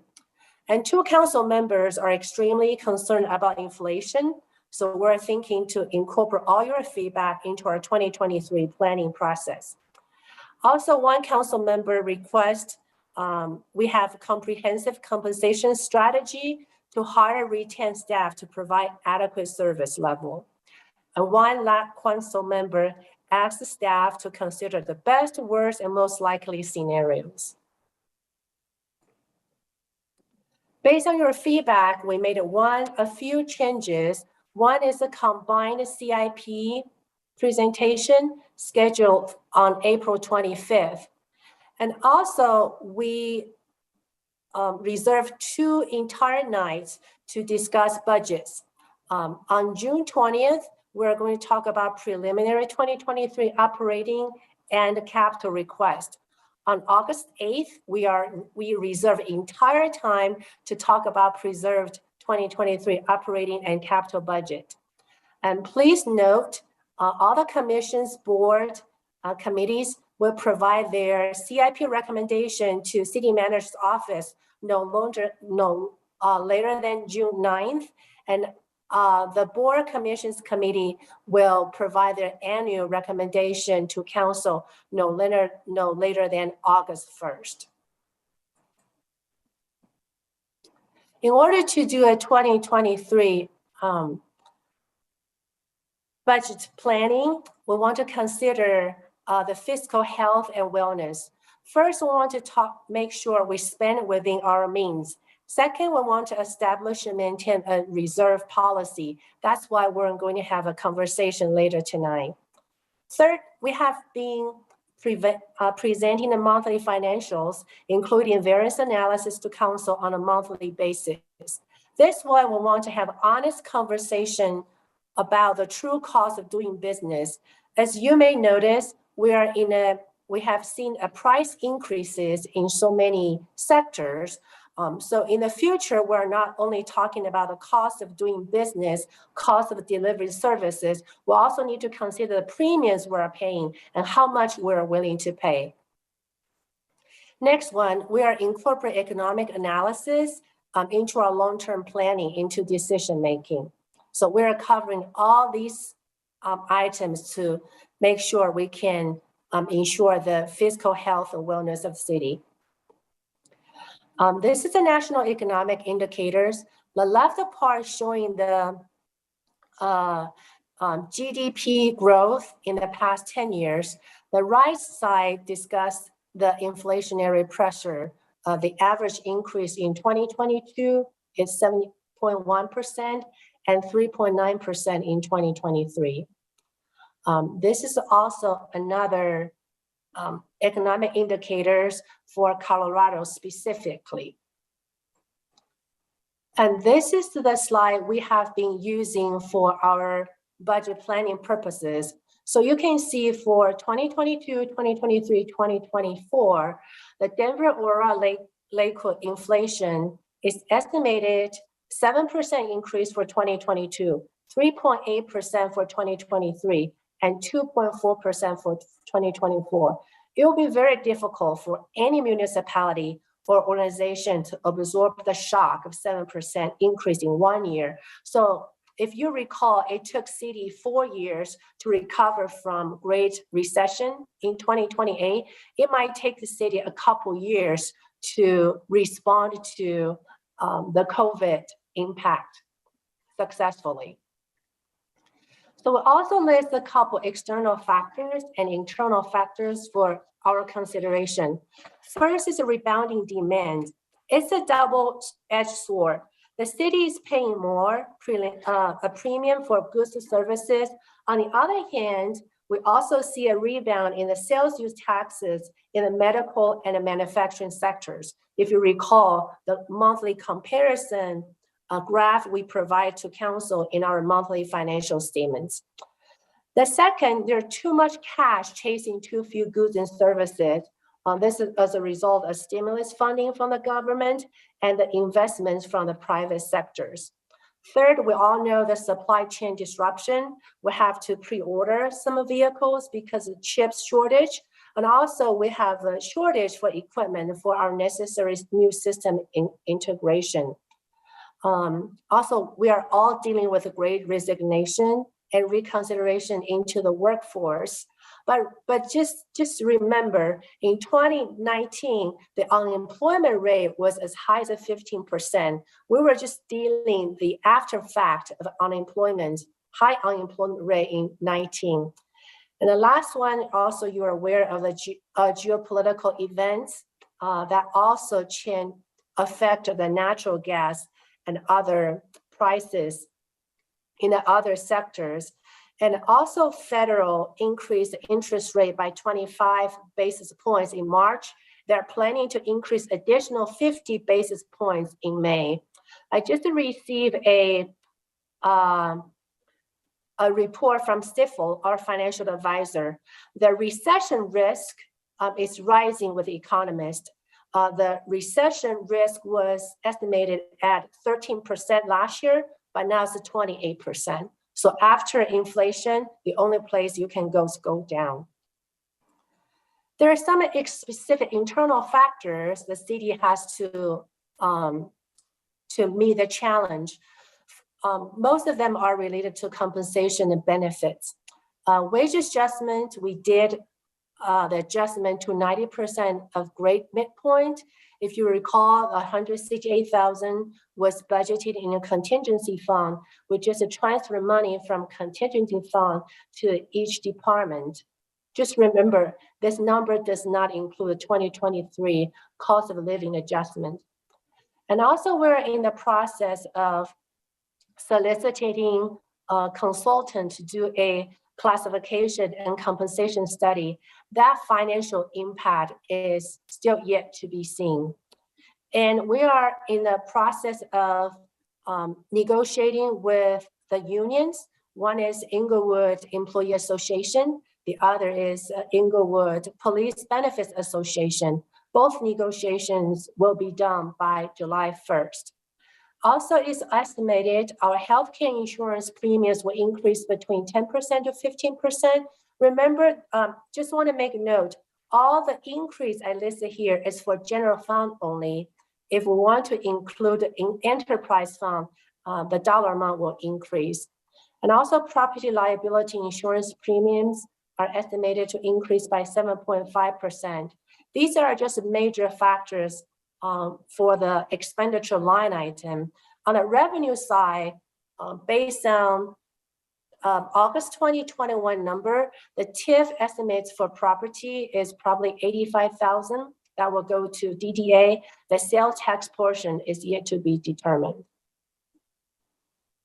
So for the 2022 revenue expenditure estimates, for the past 3 months financial information, here's our estimate.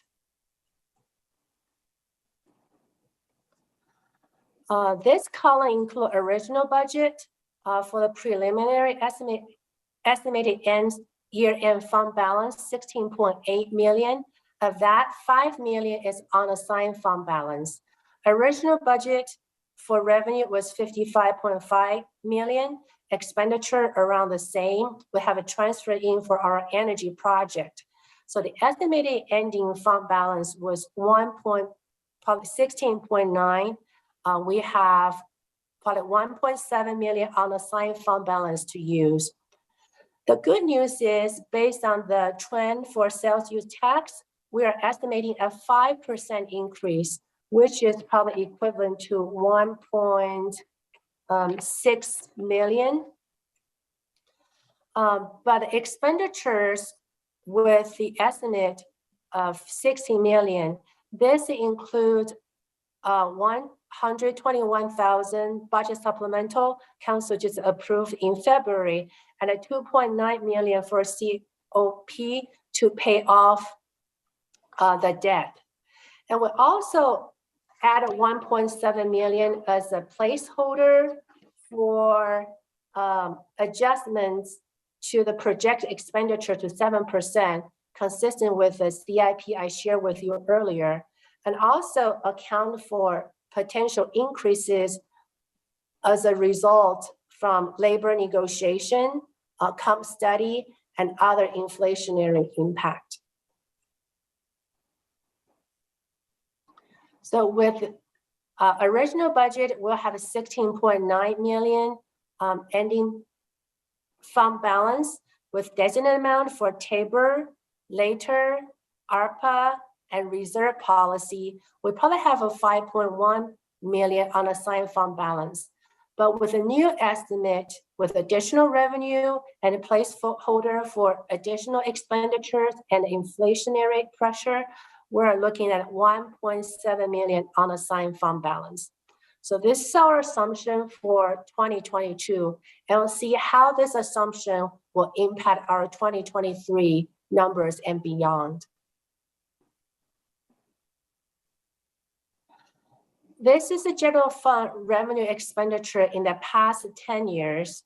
In the past 10 years, the revenue grew at a 3.7%, expenditures at a 3.0%. But you can see from 2011 to 2016, this is the time the city just rebounded from the Great Recession. During that time, the average revenue growth is 2.8, expenditure 1.6. And after that, this is the fastest growth period for city from 2016-2021. The average revenue growth is 4.9%, expenditures 4.4%. Based on the 2022 estimates and the historical data, we're thinking a 4% increase for sales use tax for the following 2 years. It's just too far away for us to project from 2025, 2027, depend upon DDA, depend upon redevelopment plan. But we do feel it will take us at least 2 years to respond to COVID. And other revenue, this number, we haven't really had a chance to talk to community development about any plan review fees. And I know golf, Parks and Rec, we may consider some increase the revenue to absorb additional materials and costs. The estimated expenditure increase are based on the trend, historical data I just shared with you.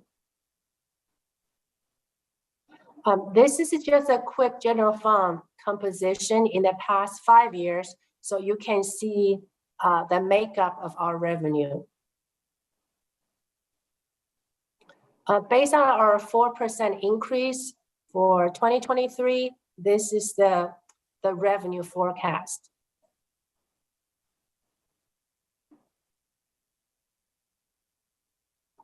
This is a 5-year average general fund expenditure.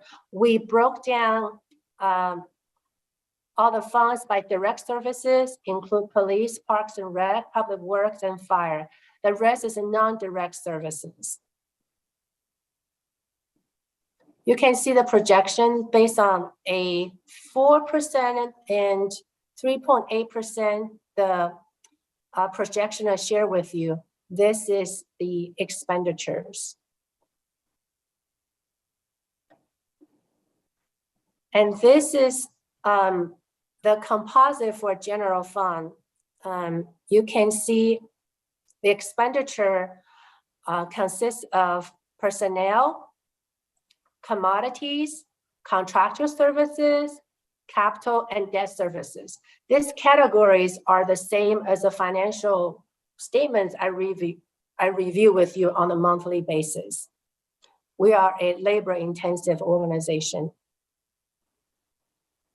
So this will share with you the 2023 to 2027 fund balance forecast. This slides the sources and uses. You can see the sources. We have had great years in the past 5 years. And based on the current projection, it will take cities several years to respond to the COVID impact. Then we should see something positive from 2026, 2027. This is a very interesting slide. I request the budget administrator to prepare. This is the operating surplus deficit. This is not a transfer. This does not include transfer in and transfer out.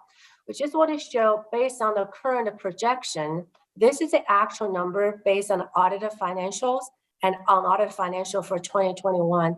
Based on our estimates and a forecast, this is how our operating surplus and deficit look like. This number includes the 2.9 million for COP payoff. And this is another way to see our fund balance composition. This is probably include the most component. We have table reserve. Oh, sorry. Let me go back. Sorry.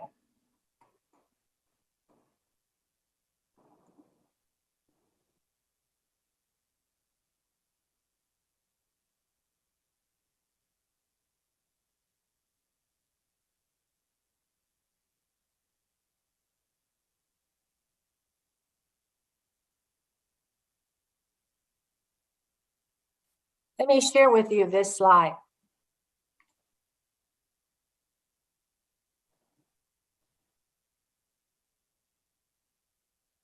The general fund balance composition include the table reserve and later fund balance and loan. You may recall the city reserved $3 billion for stormwater fund, but we never touched this loan. And this portion is unrestricted reserve. Currently, it's at 16.7%, and revenue or expenditure, whichever is more predictable, and the rest of unassigned fund balance. So you can see based on the current estimates, if we maintain the unrestricted reserve at the same level at 16.7%, what does the unassigned fund balance look like?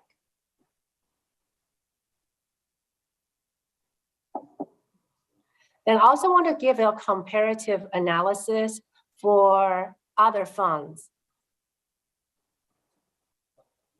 Special revenue fund, you can see the balance does not change much from 2021 to 2023.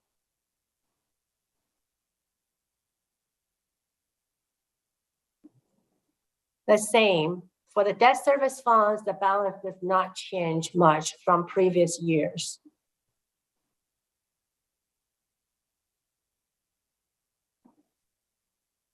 For internal service fund, this includes risk management, employee benefits, and service center and SERF, the capital equipment replacement fund.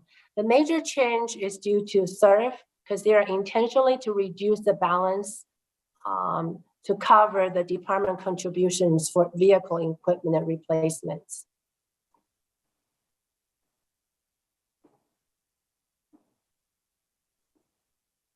Enterprise funds. You can see the storm drainage, their spending, water fund, and sewer fund.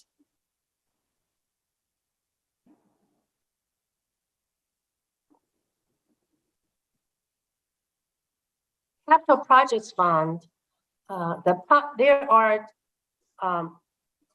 three major funds under Capital Project Funds. Public Improvement Fund, the majority funding is from the vehicle use tax, building use tax, and Arapahoe County Road and Bridge tax. The Capital Project Funds is a transfer from the general fund or public improvement fund, depending on available funds. This is another way to see the total capital project funds include PIF, capital project, and police building. This is the estimated ending balance for 2022. So 18 million for public improvement, 2.9 for capital project, and this total. This is intended use for public improvement fund, capital project fund, and this estimated unappropriate fund balance at the end of 2022.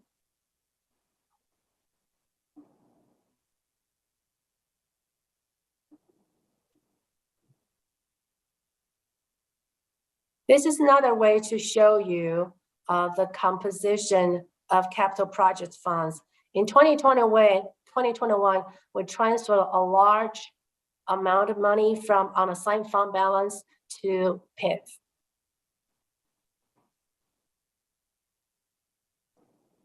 This is the estimate based on our 5-year projection for the department. This is a 5-year plan for PIF. This is a funding level required. Do you have any questions about what I have talked about before we move into the reserve policy discussion. Member Russell? So why are the capital projects funds so high in 2025?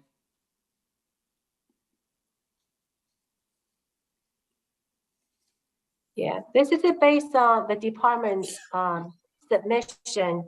Jenny, do you have more information about this number? I don't have the details in front of me, Councilmember Russell, but we will be providing you this information on April 25th. I'm in the midst of compiling all this information. Okay.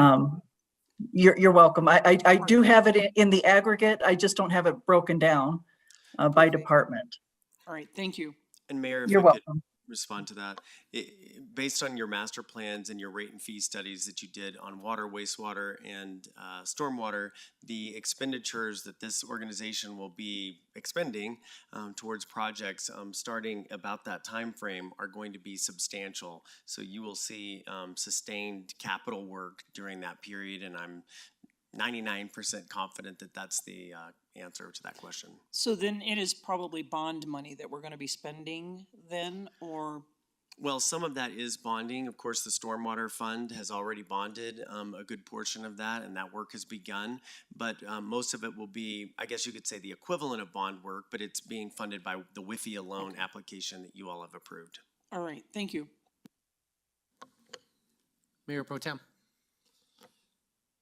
On the general fund operating surplus and deficit slide that shows the 2022 operating deficit of $3 million, you mentioned that 2.9 million of that is for retiring the debt associated with the city center. And my question is, how is that an operating deficit if we're retiring debt? Wouldn't that be more of a structured deficit? We spent from savings to retire debt, but we're not using $3 million to operate. We're investing in capital. Yeah, we have been budgeting 1.4 million on average in our operating deficit debt service line item to pay off a COP.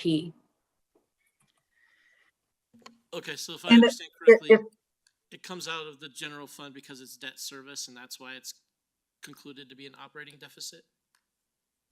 If I may add, can everyone hear me? I can't see my screen for some reason, sorry. It becomes an operating expense because the EAF actually pays off the bond, and this is our rental payment to EAF for our building. So it was treated as an operating lease with EAF, not to get too technical, but that's why it's in operations. But we all know it's for debt service.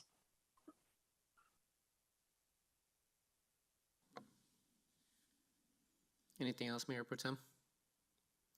No other questions? You may continue, Director Loh. Okay, thank you. And just real quick, Director Loh, do you just have a few more slides if I'm reading this presentation correctly? Yes, I'm ready to move to the reserve policy discussion. Go ahead, Director Loh. Okay.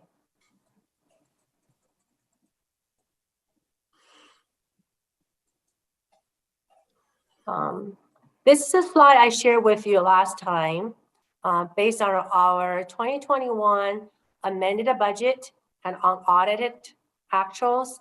At the end of 2021, we'll probably have 4.9 million unassigned fund balance. So a positive fund balance indicates that all reserve levels are met, and these additional funds may be appropriate for operations or transferred to the capital project fund. But if the unassigned fund balance is negative, there are a few things we need to do. First, we need to replenish the unrestricted reserve. And the council has discretion to change the committed amount. Also, when we apply for any grants, restricted money, we can apply for indirect cost support to drive down the cost. The last resort will be tap into Tabor Emergency Reserve. But table immersion reserve need to repay within 12 months. So 2 weeks ago, this is our current reserve policy, 16.7% of revenue expenditure, whichever is more predictable. But for city, we have been traditionally using the revenue, which is more predictable. So the staff provided 3 options for council consider. Once we keep the reserve policy at a 16.7%, or decrease it to 12% at 6.6 million, or we have a ratcheting sliding method, have a floor and a ceiling. So just to remember, when the city encountered the Great Recession, the city did not even touch the reserve, unrestricted reserve. Just want to give you a reference point. On the other hand, when we are seeing inflation in the this year and the following year, we are expecting contraction in the future. So just leave this with council to determine if we want to change the unrestricted reserve percentage.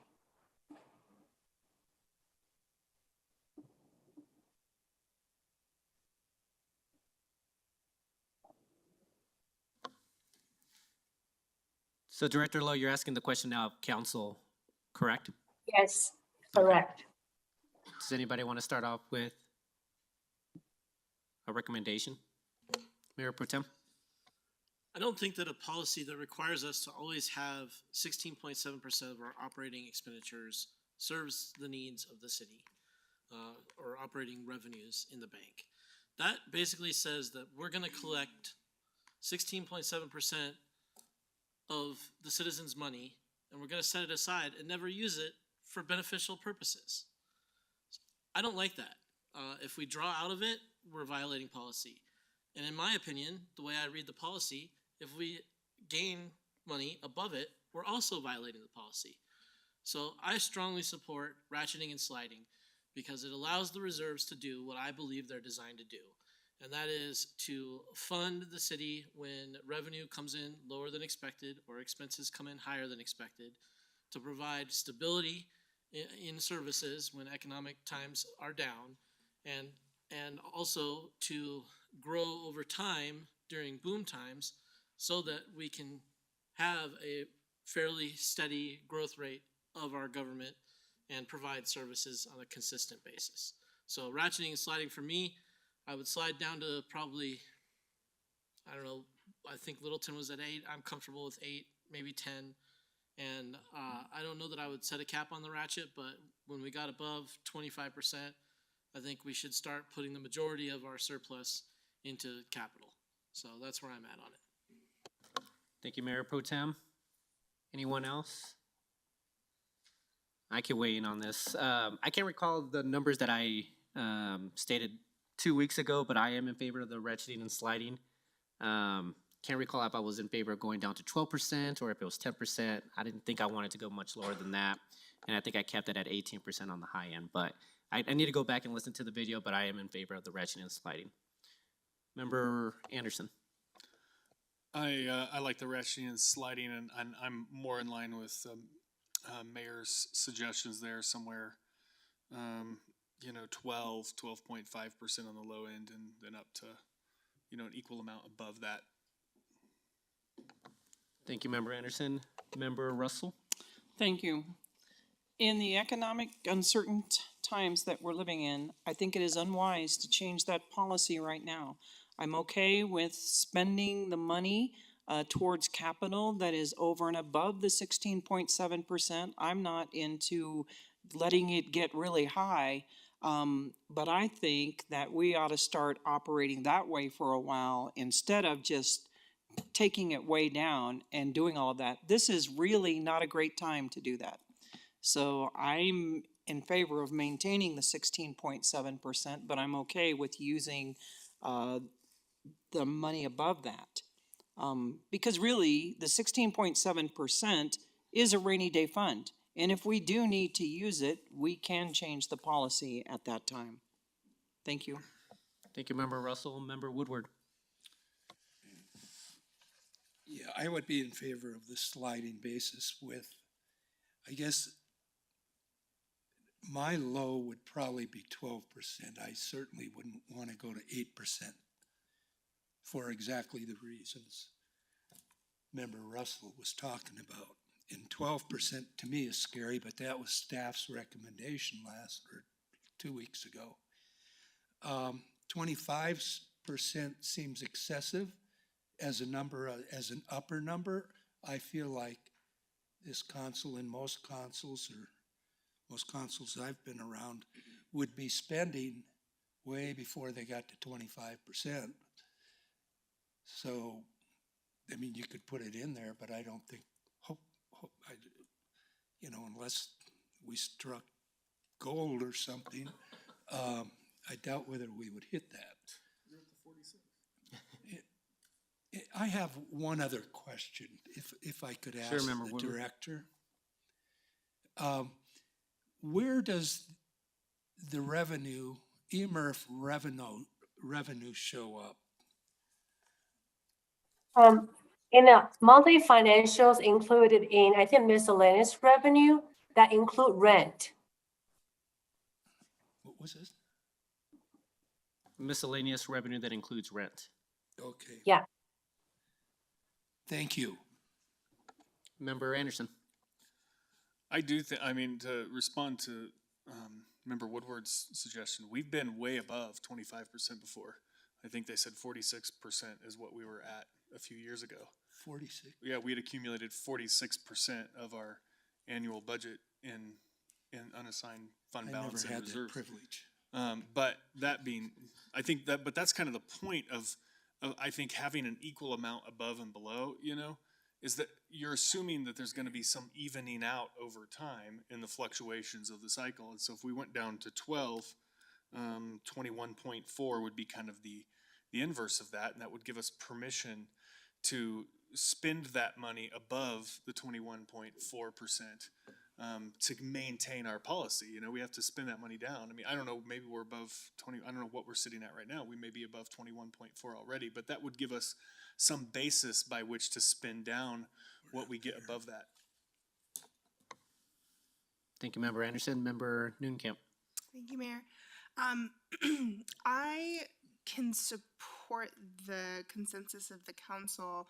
I would like, because the best practice is 16.7, the 2 months, maybe that to be our midpoint, and then we do, plus or minus 4 or 5 or something like that. I'd like to kind of still use that as a guide for us, and then base it off of that.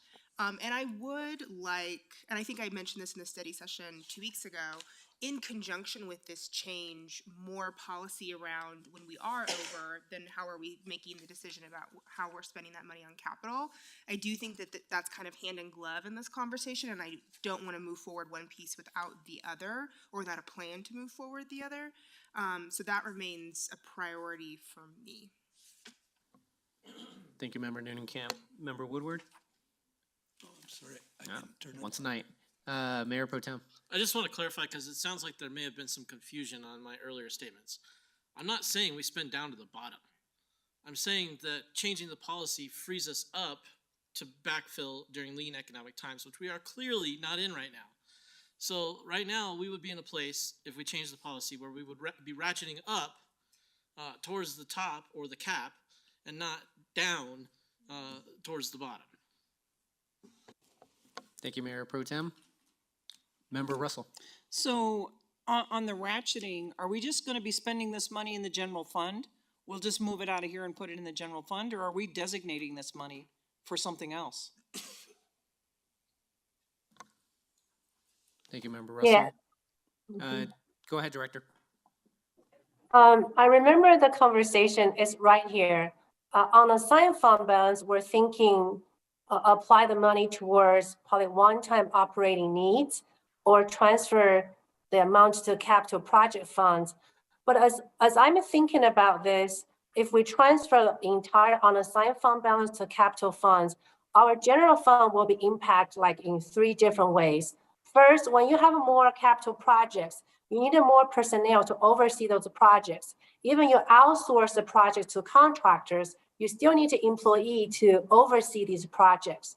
Second, when you have a more capital projects, you have more depreciations, which means that will increase your future operating costs for operation and maintenance. That will increase your operating budget. And also, we haven't talked about when we have a more capital projects, how about a replacement? For vehicles, we have a SURF, but how about for other capital projects? What is the replacement plan? So I feel when we pump more money on a assigned fund balance to capital projects, now we have more federal funding like ARPA infrastructure. We just have, just think about this way. This will increase our operating budget needs as well. And where does the funding come from to support those capital projects? Additional replacement fund and the continuing maintenance. Thank you, Director Loh. I also believe that kind of speaks to Member Noonenkamp's point about doing one without doing both items in terms of just identifying holistically what it is that we're looking to spend this money towards. And so obviously operational would be a component of that if we're going to be increasing capital projects. So at least that's the way that I understand it as well. So any other comments from council or questions? Member Russell? So, I mean, if that is true, then what is wrong with leaving it the way it is? And then when we have a need, we have substantial money that we could address that need. I mean, I'm not suggesting that we go to 46%. I think even 25% is ridiculous. But the other thing, the other unknown piece is we don't really know what's going to happen in the DDA area and how much of the TIF money is going to them, which is where a lot of this excess revenue may have been coming from. And if it ends up going to them, we're not ever going to recover it. Thank you, Member Russell. Member Noonenkamp. Yeah, just to address your question, Member Russell, because I hear the need of, flexibility of what we need to do with the money. I think my concern is that how are we stewarding taxpayer dollars? And I think we owe the citizens an answer on what we're doing with money that we've collected from them and that we have a plan for it that's not just going to sit in account until we decide to do something with it. But then also, to the city manager's note a couple weeks ago, previous councils did not appropriately invest in some of the capital improvements that we needed because they weren't required to, and they chose to put money elsewhere. And so I do think having some policy that maintains the flexibility needed for council, but would actually prompt us every year to ensure that we're allocating taxpayer dollars appropriately does seem like it's a missing piece in our budget process. Mayor Pro Tem. The 16.7% policy is a policy that has not been followed for a number of years because it says the reserves will be 16.7% period, as in not more and not less. Well, we had many, many years in the city of ballooning reserves, so we were in violation of the policy. One of the reasons why I'm advocating for a change of the policy that gives a range is that it allows us to operate with the flexibility that you've been talking about while remaining compliant with the policy that we've established. Any other questions? Any other comments? Member Anderson? Yeah, my question is the actual, I'm not familiar with the specific wording of the policy, or where is the policy in the council policy manual? I'm not sure if it's a financial policy, or does it say it's exactly 16.7 or maintain at least 16.7? It does, and I read it at the study session when we discussed this originally. It was in that packet. Okay, thank you. Member Woodward? Was the 16.7 2 months worth of revenue, as I recall? Correct. That's what it was, so.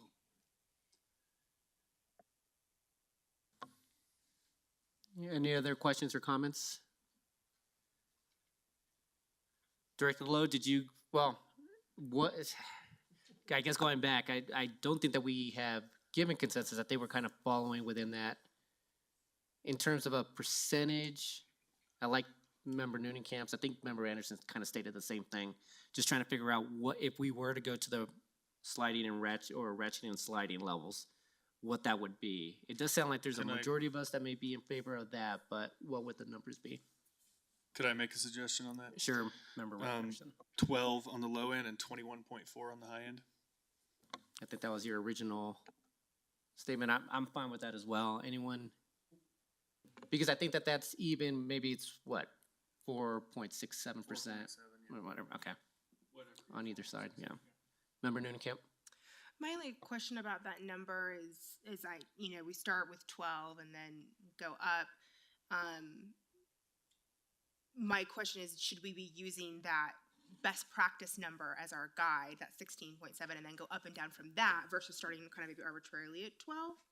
Well, I think the way that Am I I understand it, misunderstanding? I think the 12 would be the low end, so if you were in an economic downturn, you would go down, but since we're, at least right now, we're in a positive, we would go up from that. So the 16.7 is at the middle, and then depending on the economic situation, you would ratchet or slide from there. That's the way I understood the suggestion. I think I was just doing the math incorrectly. I see. You are using that as your baseline, and then it's Yeah, it's 4.7-ish either way. thank you, Member Anderson. Any other questions or anyone not in agreement of using the 12 and the 21.4 as the bottom and top? Go ahead, Member Woodward. Question, what is the 0.4? I mean, 20. Well, so we were using 16.7% as the baseline, as the starting point. 4.7 on the low end would get us down to 12. 4.7 on the high end will get us to 21.4. Okay, thank you.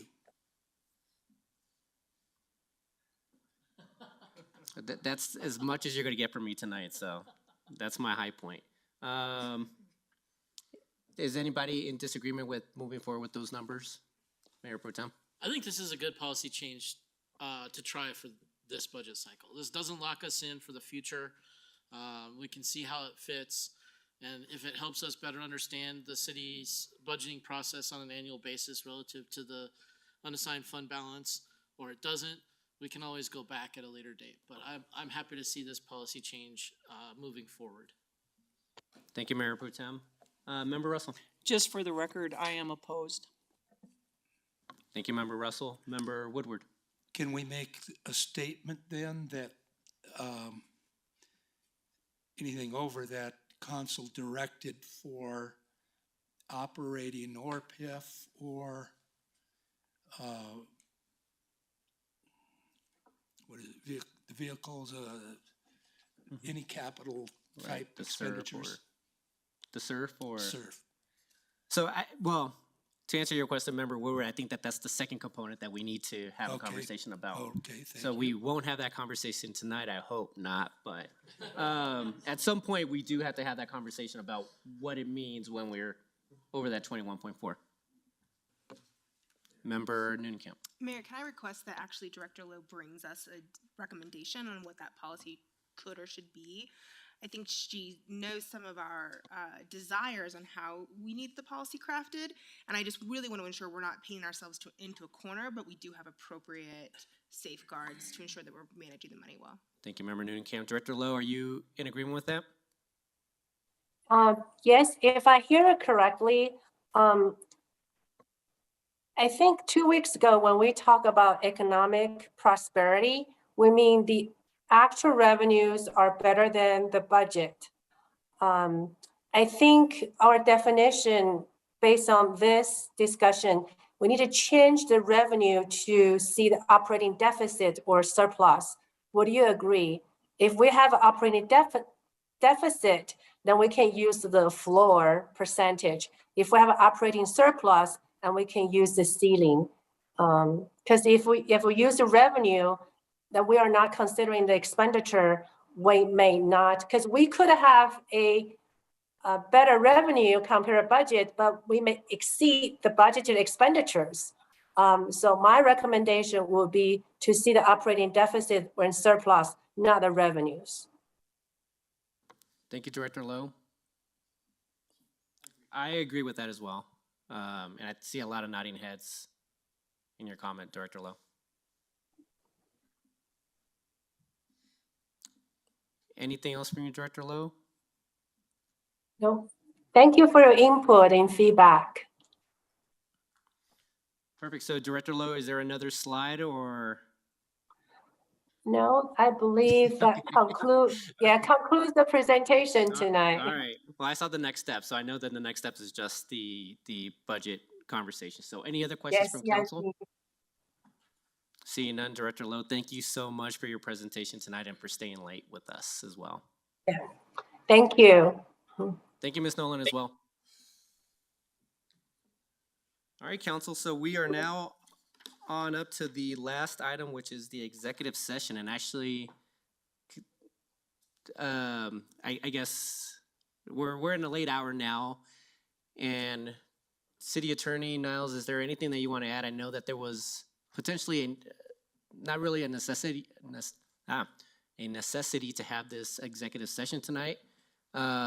Are you still in agreement with that in terms of just potentially delaying this unless council sees reason to have this executive session tonight? Yes, Mayor. And we were awaiting some information to specifically discuss with City Council tonight, but we had not received it by our meeting time. So I would request that we remove the executive session off the agenda for tonight and then reevaluate reevaluate whether it's needed at a later date. Okay. Thank you, City Attorney. Does any members of council feel that we had to have that executive session tonight?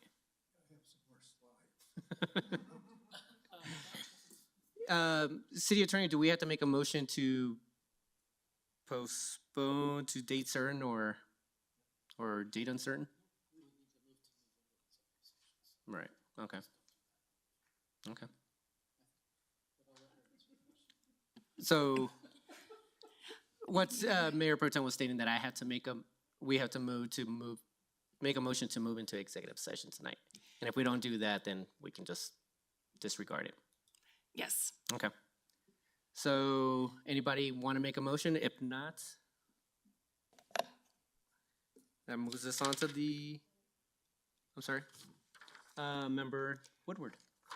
You're looking for a motion to move the executive? No? No, if we just want to go ahead and just skip that item, we just won't have the executive session tonight. We could just move on to agenda item 9. So moving on to agenda item 9, reports for boards and commissions. Anybody, Member Noonekamp? Yes, the Cultural Arts Commission met this last week. They heard public comment for a grant about a vacant corner at Floyd and Cherokee. They reviewed the MOA proposal for art that the city should consider retaining, and so looking forward to that being presented to council. They evaluated some proposals or some plans for median art and also discussed their involvement in 2022 city events. It's a great meeting. Thank you, Member Noonekamp. Anyone else? Seeing none now. Oh, sorry. Member Russell. I don't have a board and commission report. I do have council members' choice. We can move straight to council members' choice.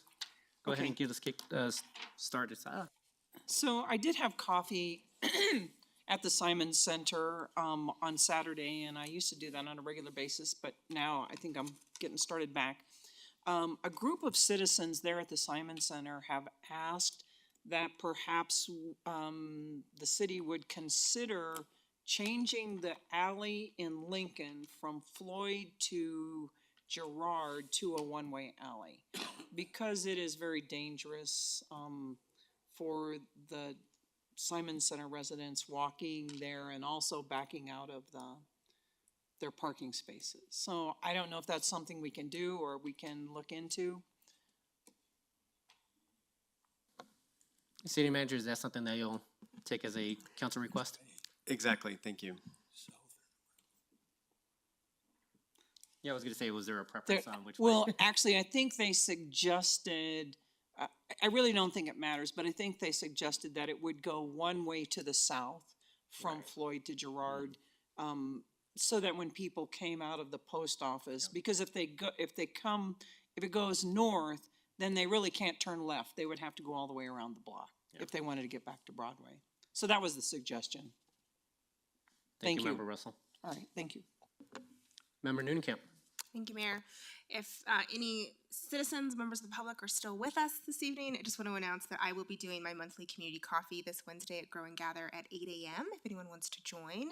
And just wanted to give a thank you to staff. The egg hunt and the spring event on Saturday was fantastic. It was super well attended. A lot of sugar high kids that were very happy. So great job, staff. Thank you, Member Noonkamp. Anyone else with council member's choice? Seeing none, passing it over to City Manager's choice. No report, Mayor. Thank you, City Manager.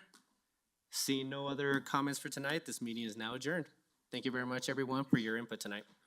See you next week.